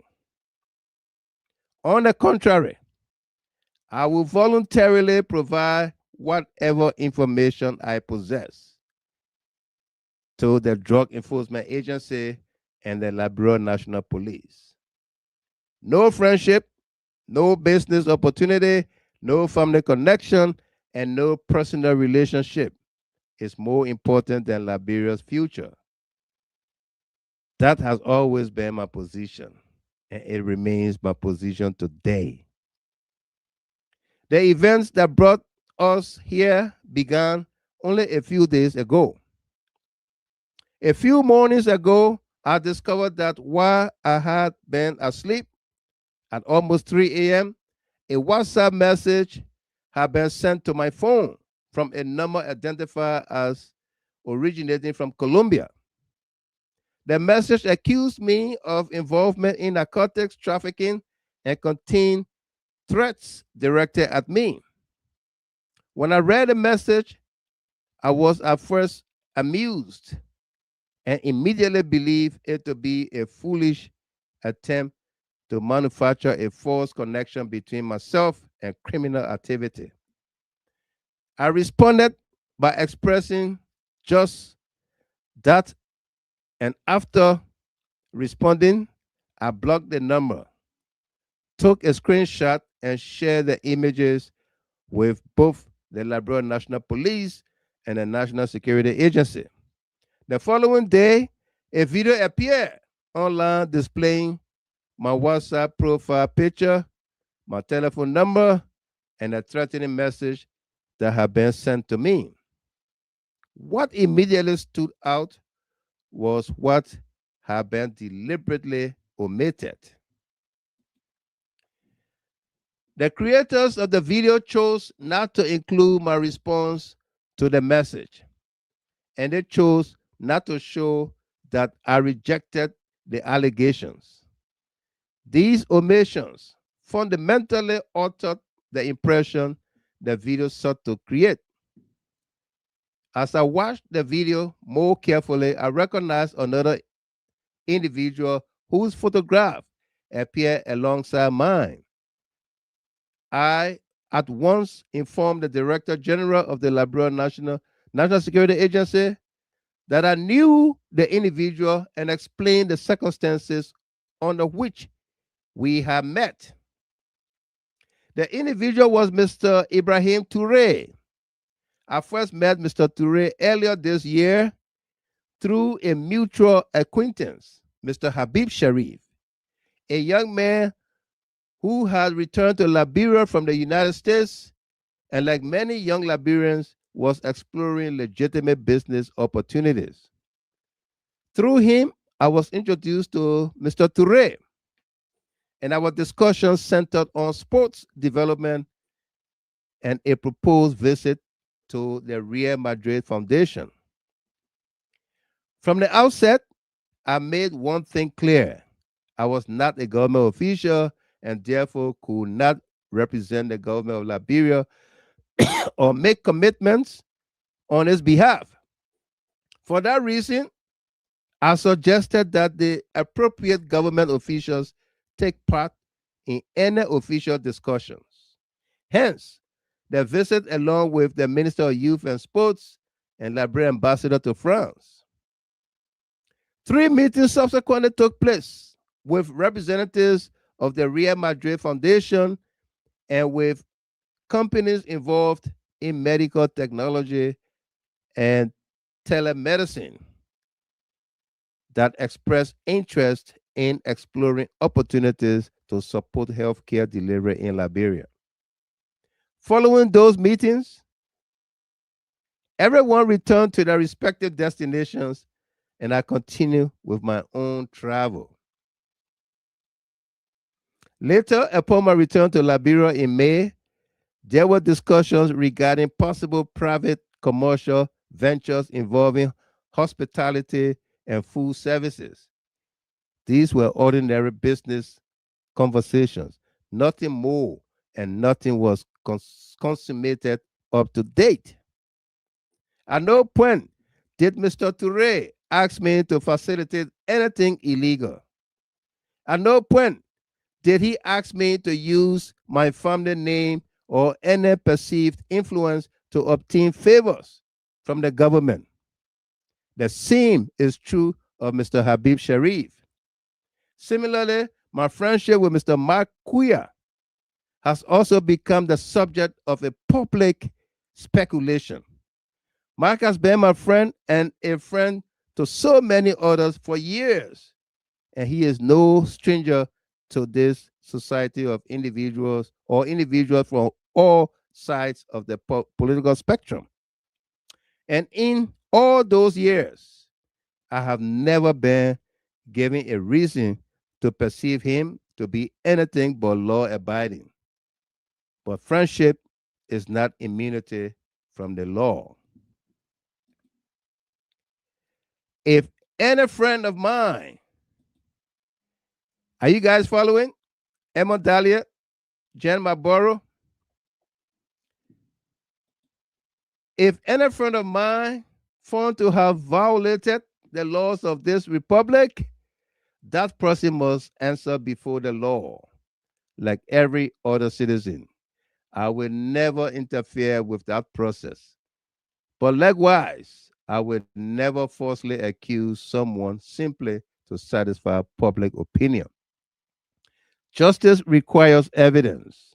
Justice requires due process. Justice requires fairness. Throughout this matter, I have been asked to speculate, about what other people may have done or may have known. I have been asked to speculate. I refuse to do that.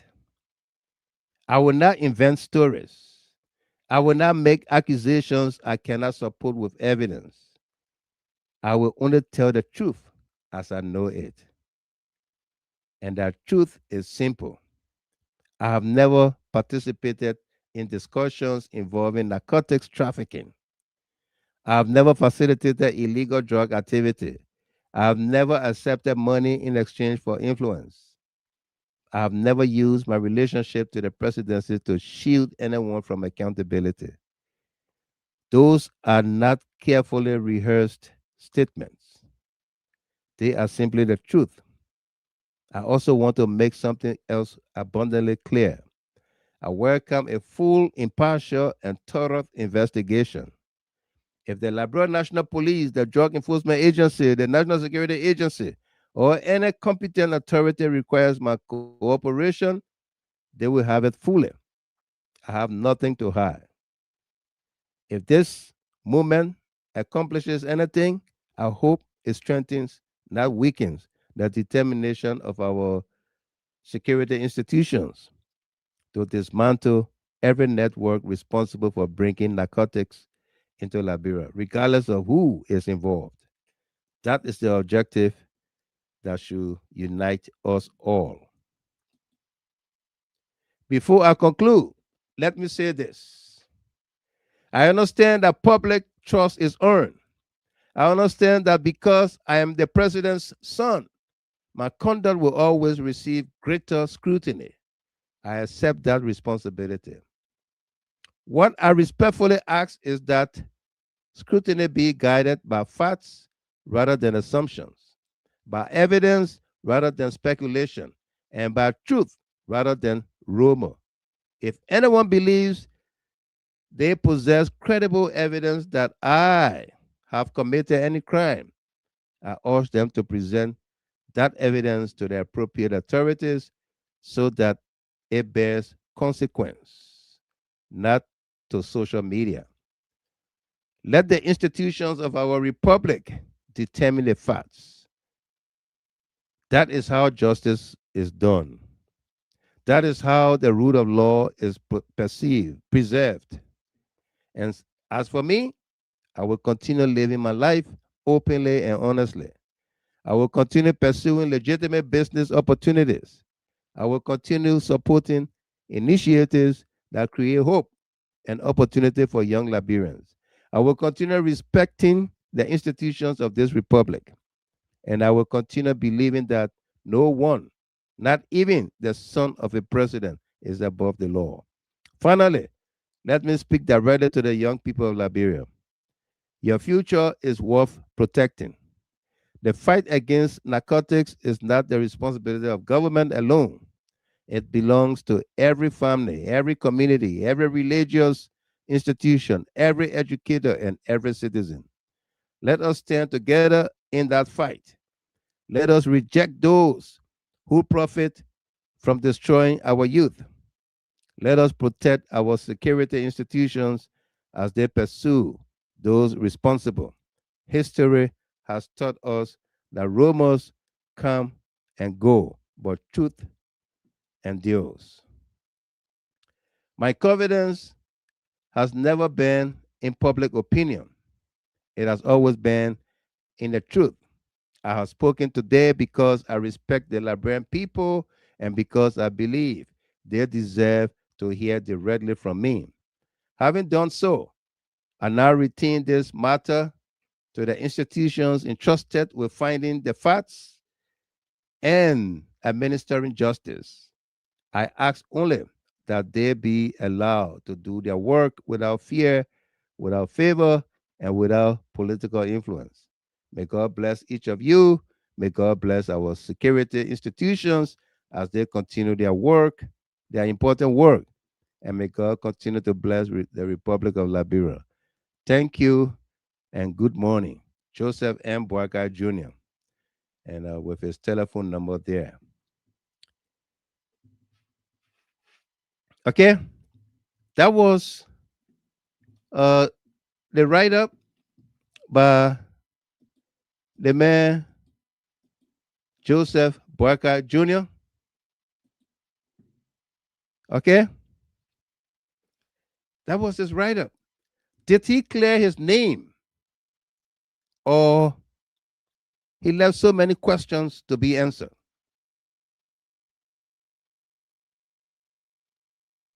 He looked at the video and recognized somebody, even though the person's face was covered, masked.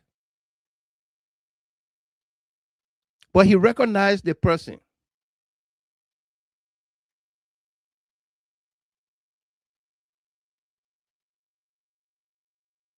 Eh? Emma, Dahlia, Francis Dix, Augustine Talley, Laura Askey, Elizabeth Waugh.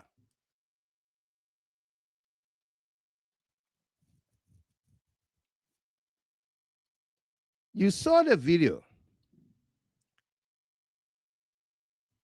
of the people, those two guys, their faces covered.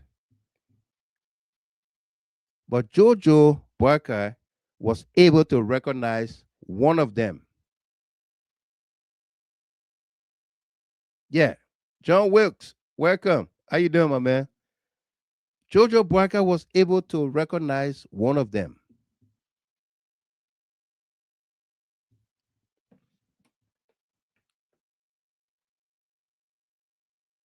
He confirmed that, yes, he got the text message and he responded to the text message.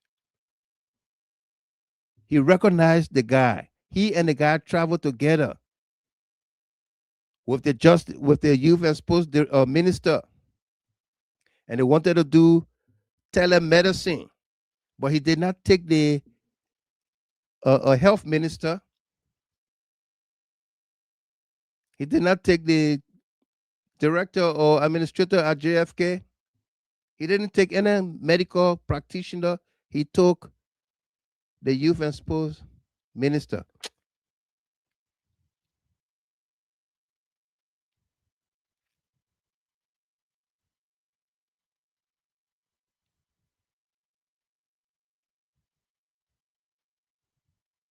Okay?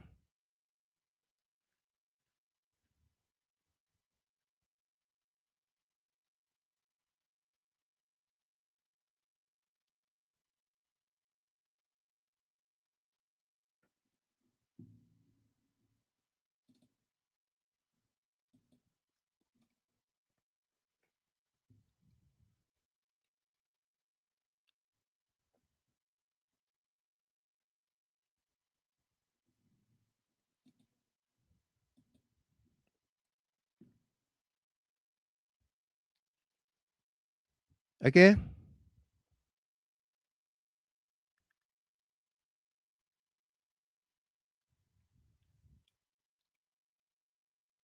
Did he clear his name?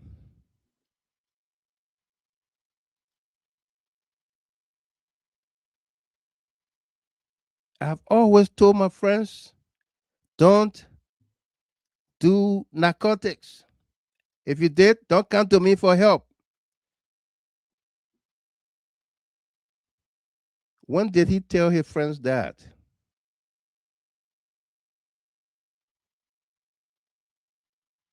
After his father became president or before then?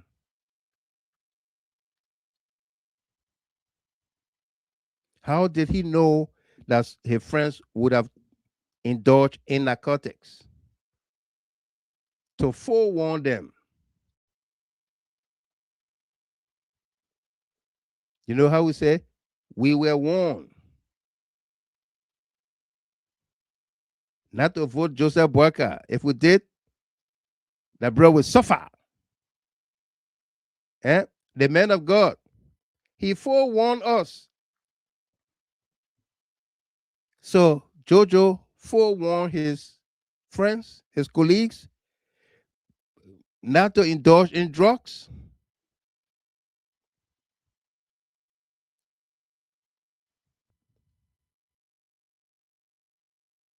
John Wicks. Is that the story? Story that this are you? Abubakar Kamara. Joseph Colley. Mark Burrow.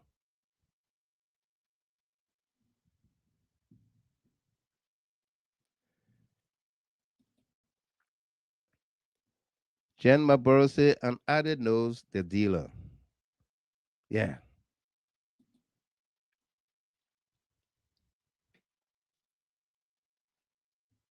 Huh?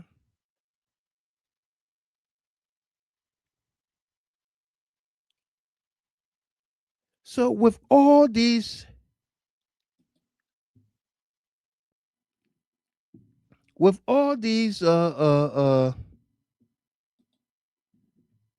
dots that we are connecting,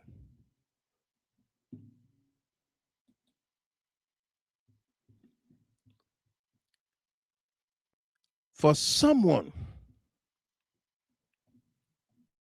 to be able to recognize somebody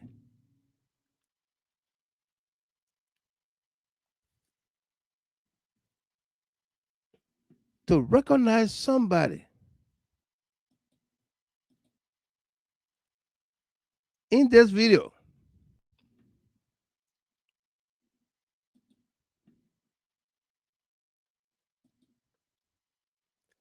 Okay? Look at this video. Let me pause it right here. Look at this video.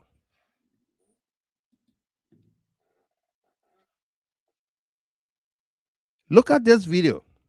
Amos Vincent, Augustine Talley, Laura Askey, Monique Walker. Look at this video. Are you able to, even when you take a screenshot and you zoom it, are you able to recognize somebody? Did he recognize them by the voice or voices?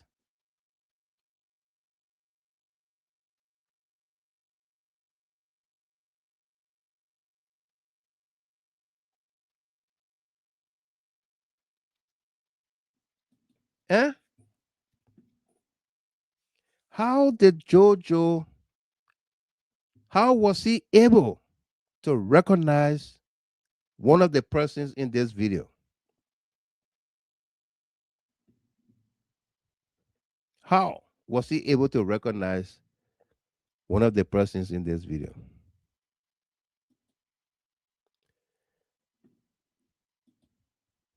Let's play the video. Let's play the video and listen to it. Is to Joseph BOAKAI Jr., aka Joe. This message is of you former partners from Colombia.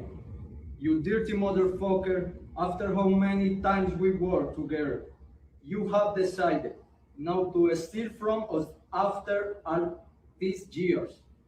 We had 10 tons in Liberia and you only put on the news 4 tons. You and the head of NDLEA stole the 6 tons and no one to reset it. And on top of that, we pay $2 million to that motherfucker we calling as a kid. We have paid that to the head of the police to release our 2 guys and set them out of the country tomorrow. We're gonna let them do their statement and we're gonna release our pictures of you and the beach of the mystery of the friends. We'll have managed the entrance of our units.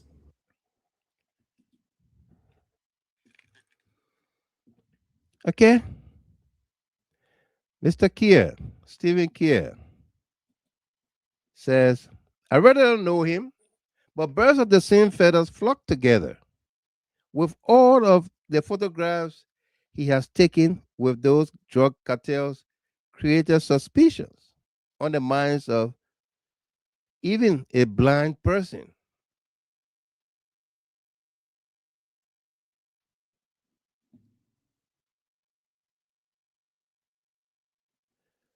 Okay, yeah, for a fan. The photo on the wall, all the guys in the marks. I think that the photo on the wall. Yeah. And Mommy Jackson. Yeah. I think Jojo was talking about the guy picture on the wall. Is the guy he traveled with. Yeah. Yeah, yeah. I think that's the picture on the wall. Yeah.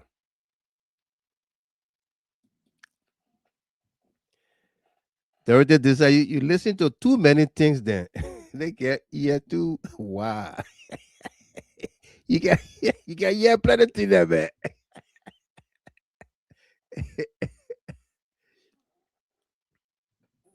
Yeah. Yeah, I think that's the picture on the wall. Okay.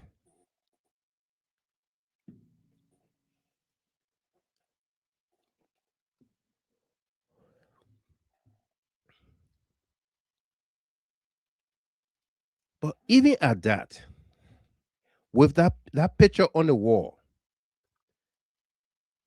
uh, if you got no dealing with these guys, why even respond to it?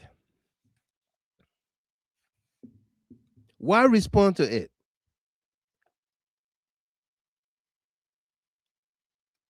Eh?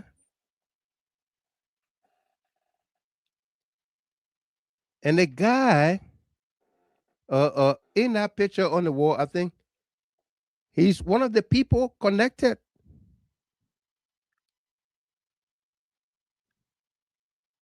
And then the other Abib Sharif. I mean, everybody is like Gregory Como. Everybody around here is connected to the drugs. Only he alone not connected.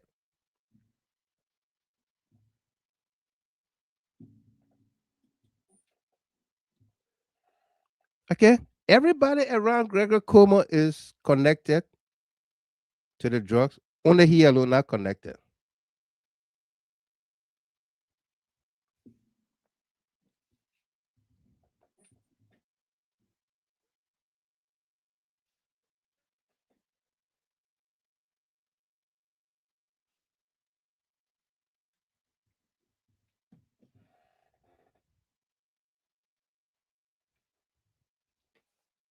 Yeah, yeah, MJ. She said, yeah, that's where he shot himself in the leg. Okay, if the video is a propaganda video used to uh, uh, involve you or whatsoever, why respond to it?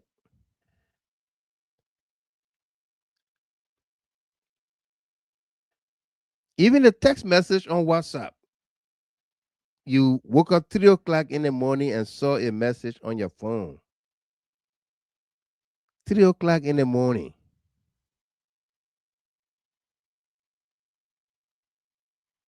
Why respond to a message 3 o'clock in the morning? Eh? You remember Hillary Clinton 3 o'clock phone call? The lady from Atlanta, Yasake, where you been? Welcome. Good to see you. Better late than never, right? So good evening to you, Mr. Gilmer, and my GHG CNN family. Welcome, lady. How are you? Okay. MJ, you remember Hillary Clinton 3 o'clock call? The debate you were having with Barack Obama. When that 3 o'clock, 3 a.m. call comes, will you be able? Will you be ready? 3 o'clock in the morning, an unknown number texted you and you woke up to respond to it?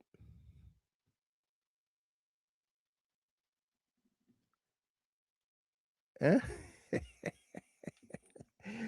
Mr. Kier, Stephen Kier, all of his immediate staff are connected except the chief. So how does he run his operations?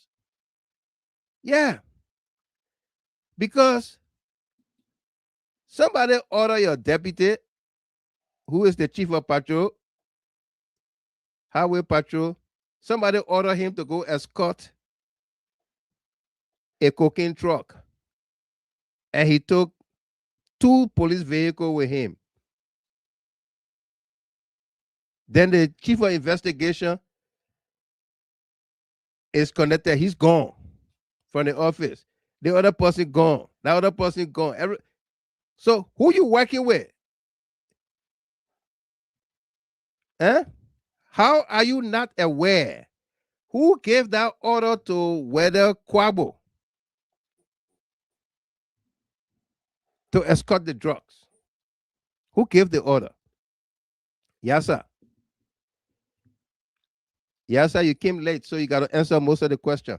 Who gave the order to Weather Quabo to escort the drugs? Huh? Who?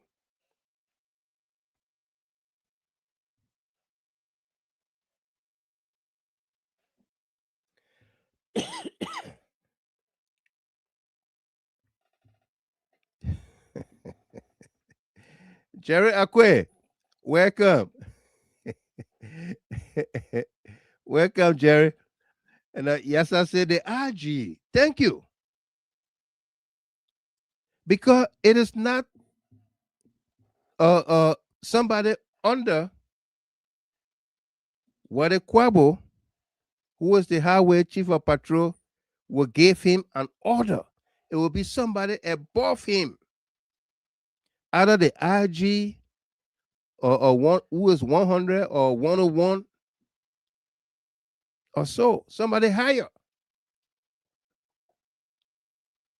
Or maybe just a minister. Send the other man say, or maybe somebody from the executive mansion, or somebody from Capitol building, or somebody from Temple of Justice. Because the other LDA guy said that all branches of government was involved with drugs, and Boaka sacked him.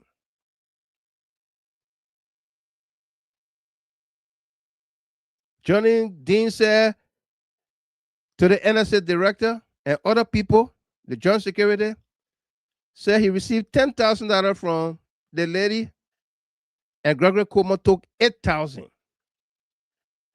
And he, Johnny Dean, is being prosecuted for that.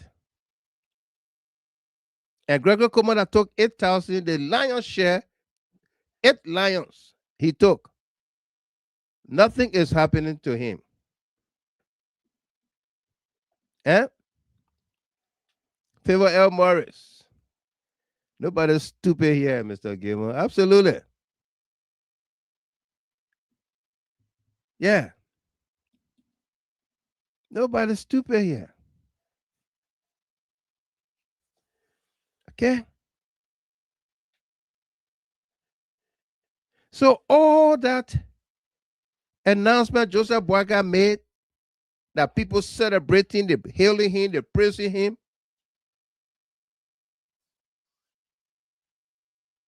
ain't mean anything. Foco key. Nada. Zero. Zilch. Nada. Ain't mean a damn thing. Number one, that's his responsibility to take action to ensure that the country remains safe, is drug-free. That's his constitutional responsibility. So it ain't call for celebration. I feel good. Feel good about what? When you feel hurt and feel bad that the people you want them to arrest or charge are not being charged, are not being touched, are not bothered. You feel good about that?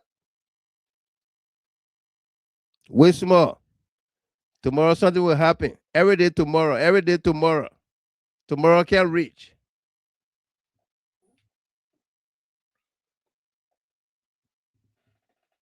Eh?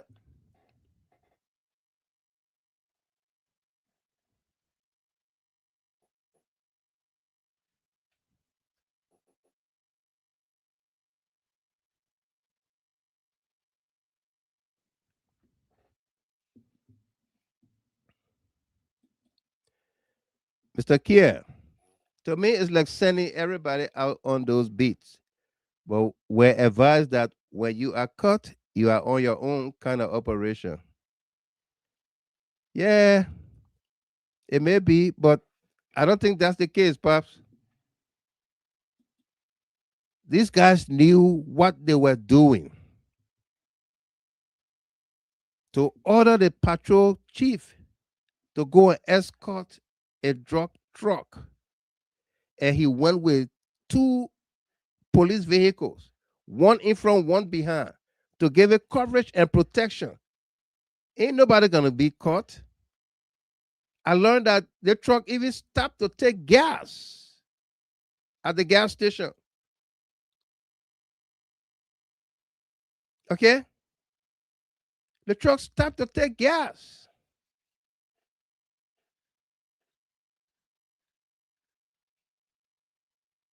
They knew what they were doing. They were forced to have their drug bust. They were forced. They were forced to go ahead and bust this drug. So the statement Gregory Coleman made that we have identified key players. This thing was definitely sanctioned by state actors at the very senior level of this government. Is to put people on notice, to put those senior state actors in the echelon of the government, the high places of the government. You know you are involved. You got to give my people guarantee that they will be free. They will go to court. They will do all that in there. 2-3 months, they must be set free. They will not be found guilty. And these 2 other guys got to go. Mark my word. Tamabondo, welcome. We were not here, but we are here now. Absolutely. Welcome to you. How you doing? Okay?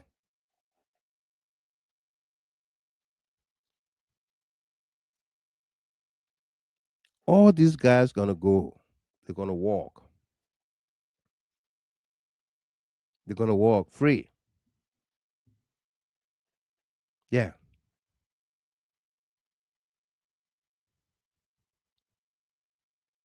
The case, that Vla, that Fiamumu. Nothing will come out of it.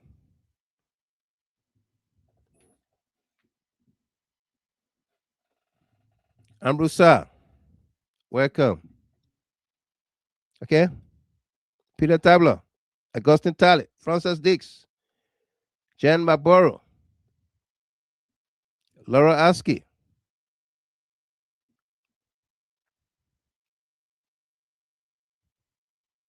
Yeah. Yeah, Tama Bondo. Big Vla.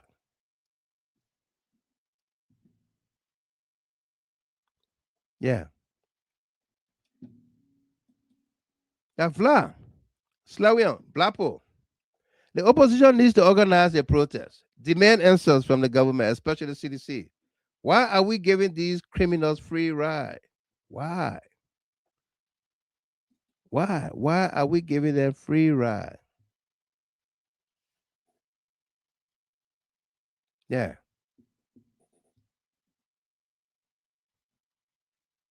Okay.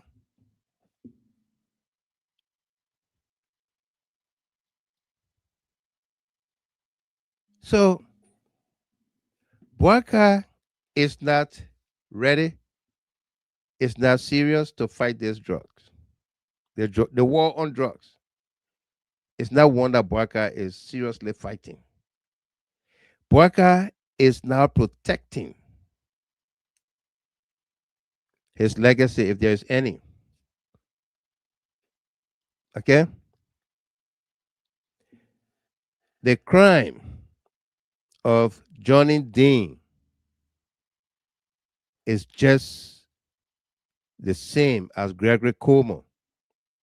If you're going to punish Johnny Dean for taking $10,000 and the very $10,000 Gregory Como took $8,000 of it, as stated by Johnny Dean, told NSA Director Prince C. Johnson, that Gregory Como must also face the same weight of the law. Don't keep Gregory Como outside to conduct the investigation, to tailor guide or teleguide the investigation. No. To be able to control what people say, what people don't say, and he there between the guys that are in jail and the authorities, how to navigate everything so that they walk free. No.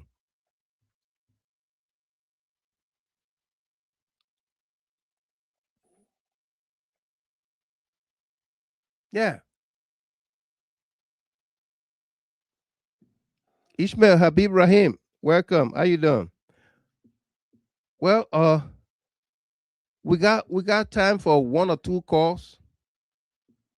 We're gonna be out of here within the next 5 minutes.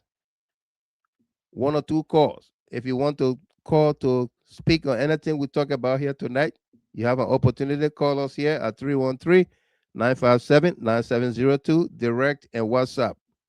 313-957-9702. You can call us here. Let's have your take. Other than that, you can have yourself a great weekend. Yeah. Eddie, Mayata Song Belema, welcome. How you doing? Yeah, you can have yourself a great weekend. And let's just continue to pray for our country, okay? Yeah. Pray for our country and people. Because we see what is happening in the country at the detriment of the people and the country. We have a parcel of land that is gone between Guinea and Liberia in Lofa. Nothing is being heard about it. Yeah.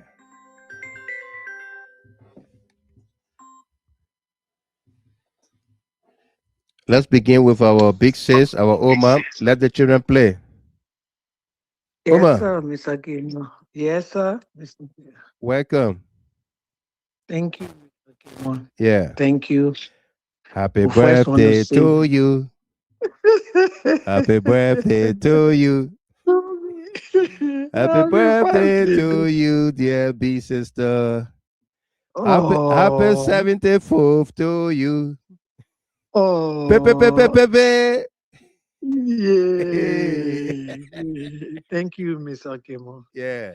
I first want to, I don't want to bore you. We still got more time as God carry us through Right. to talk this talk. But I first want to thank the Almighty God. Thank you for my life, for this time and this season, for strength. Yeah. You know what I've been through, Mr. Gilmore. You all know. Other people don't know, but you know. Right. Me going with the battle. I lost my two daughters. Yep. But I tell God, thank you. In everything He said we should give Him. Give him thanks. It happened to other people, yeah, giving thanks. But you know, Mr. Gilmore, and I say thank you to all of us, especially on the media. What do we know about politics, Mr. Gilmore? Well, I know about politics all my life that market. Right. Most of us, we're going to see on media talking that we are bringing up business with father who can't we're doing politics. That because of this son of the soil, the David of ours. You understand me? Right. Mr. Gilmore, if you can remember, all of you on the platform tonight can remember, and you between us and God that created us. This old man, all the drug talk we're talking. But if you follow this old man, Boakai, that's supposed to be a father to the land, Right. that left his home as a small boy, and Omer Chief Tamatila took him to that land, and he was blessed, he was opportune by God's grace to get friendly with Congo people, children to get scholarship and go to good school. This old man lives in our nation every year. You remember that the old man election, Mr. Gamer, they took 2 little children, promising children to their family, college level, and killed them. The young children laid their bare hands on their friend. One in Lofa, right in front of Tomafala, Yeah. and the other one with Queen Johnson. Yeah. And this old man, with no fear of God, gave their girl job. He took over, never cared to ask for the people that killed Aleppo in Lofa today. It died. Queen Johnson, young woman like that, this young generation, lay her hand that boy was running, fighting for his life. And I take care. She kept holding on to him until they took his life. This old man gave their girl job. Is this the man you take that leader? So are you surprised, if I may ask, Kimo? No. Are you surprised? When you want all, you lose all. Let me tell you, I'm not a prophet, but let me tell you, God got a way of speaking to us, but we don't pay attention. The young children brought this thing on us when they decided to kill their friends for the old men to take power, including the old people who say they were doing politics, the Daras did on there. Let me tell you, it will haunt people. It's just the beginning. Their children will pay. Because the old man will not have peace. His children will not have peace. Right. And not God. But it's just the beginning. Even he stay in power.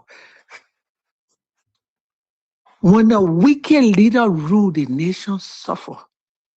Liberia is going down, Mr. Gimo. I went for the funeral. I stayed 6 months in that time. If you see the owner of the nation, the children that own that land, if you see the suffering, the country is heavily divided, Mr. Gimo. It is. Children coming from school, they in uniform, they fighting, cursing one another. They're not playing NAFO, they're not playing rope, they don't even go for recess anymore. Our country has turned to completely ghetto, Mr. Gamer. It's sad. Wow. Children, Liberian children, when we from poor background, I put on the side where you look at my mom's house, the text they put you down, you're looking straight in our kitchen. That Miata family, and then they're a wealthy children with fish seller children. My mom used to supply Mama Mariah and Branel with fish. They already pay on here won't go waste the fish water that in front of Miata. Then was the woman vice president told that time was vice president right there. McDonald and Basin Street, that were all have parking. Yeah. Mr. Gimmer, we never, poor as we were, we never ate in the dump. We never saw crazy children in the street like the way Liberia. Children eating in the dump pile. The owner of the land, Liberian homes are breaking up. The woman died, she and her children, they're breaking the people's homes now. The old man turn the country like he angry with our country. I don't know what Liberian did to Mr. Boakai. But Mr. Gamer, it's too much. It's too much. I start there at home my peace. It's just the beginning. Even if this old man leave power, his children, they will pay for what they are doing. Absolutely. Liberian blood weighs too much for this old man that's supposed to be your father, he and his wife. And in the night when people sleeping, they into all kinds of things. Mr. Gibson, like you see, they already die in front of the market. I had to put blanket on the old lady, Mr. Gibson. Wow. If I lie, when you go to the market and ask the children right there to the cold story, ask them, I got an old lady broom with me. She don't go look for bag to pack her broom. And she was struggling, holding from one light pole to move her foot. When I turned around, my eye went to her. I called Abe. I said, go, Abe. What the old lady hold her? What's she going? I knew the old lady was going to die the next day, Mr. Gamer. Too much. As I'm talking to you, my whole head standing up. That's a right, Omar. Thank you. I'm watching this show. It's just the beginning with BOAKAI. It is. We will talk, Mr. Gamer. I will come on. Okay. Thank you, Omar. Bye. Bye. Thank you. Let's take our last caller here from New York. Ahmed, let's give you 1 minute. Boss Solo, welcome. Yeah, thank you, Mr. Gamer. Thank you for the show. Let me say happy birthday to my mother, Mama Mariah. Wish you many, many years to come. May God continue to bless you and enjoy the fruit of your grandchildren. Right. Thank you very much, Mr. Gamer. Mr. Gamer, I wanted to put in I will not get sense. Mm-hmm. When BOAKAI became president, what the first country he visited? I know. You remember? Guinea-Bissau. Guinea-Bissau. And why Guinea-Bissau known for in West Africa? Drugs. When a guy in there and he said a friend brother, man, he never knew from nowhere. He said a friend brother. The man went and signed a deed there with the people. That was the reason. But he couldn't. He's the president again. Put his face in front. The man saw know about our drugs business. They know about it. Other than know that the people that want to get them men and diplomatic passport to be running the business. They actually they not know, but they know about it. Mm-hmm. Now you come here to say past government official and why the past government official brought drugs here every day? The 3 years bringing power, you see past government official bring drugs. Mm-hmm. Before you say past government official bringing drugs before in the past. That was in the past. If at all it happened, that was in the past. But it never happened. Someone made a road and he decided to leave a road in there. And after 10 years, then you say they made a road before so we'll go for it. Right. They put so shame and they ashamed that group of people, send the country and the world at large and see the drugs they didn't drink. They didn't get nothing to do but to do a 360 10 to 1 bring CDC official name into it. That CDC official running around, all your whole group, they won't call Gregory in there. Gregory in there. But they won't call them who get the man in order to go and escort the drugs. You think the men not know what they're doing? Eh? Absolutely. They know. So let us start putting on the thing we super. We're not super. Like before, we get tell people after they have print media that the only way that the time people use to fool and lie on people, they had a lie on do that today, they carry them. But today, we have social media, we expose everything. Last time, Mr. Gilman, you remember when a former DA director of Pape, when he went on the information, the media press briefing. Yeah. The man said the reason the drug business giving a hard time and we not fighting the drugs. There are people within the executive and the host and the judiciary that into the drugs business. So that's the reason they say that BBN and they think that money. What they did to him the next day, Mr. Kimon. They fire him. And they fire him, man. And that's so that's the video that's taking us home. Thank you very much. Thank you for having me. No doubt. I will say openly here, from the executive, the first person government, and to the judiciary, you go in the sector, you find somebody with more drugs. The reason simple. Drug is a lucrative business, so everybody want to get money. To identify key players, this thing was definitely sanctioned as state actors at the very, very senior level of this government. I will say openly here, from the executive, the first person government, and to the judiciary, you go in the sector, you find somebody with more drugs. The reason simple. Trump is a lucrative business, so everybody want to get money. The Belifar key player of this team was definitely sanctioned as state actors at the very, very senior level of this government, of the Republic of Liberia. Well, thank you very much, folks, and have a good night.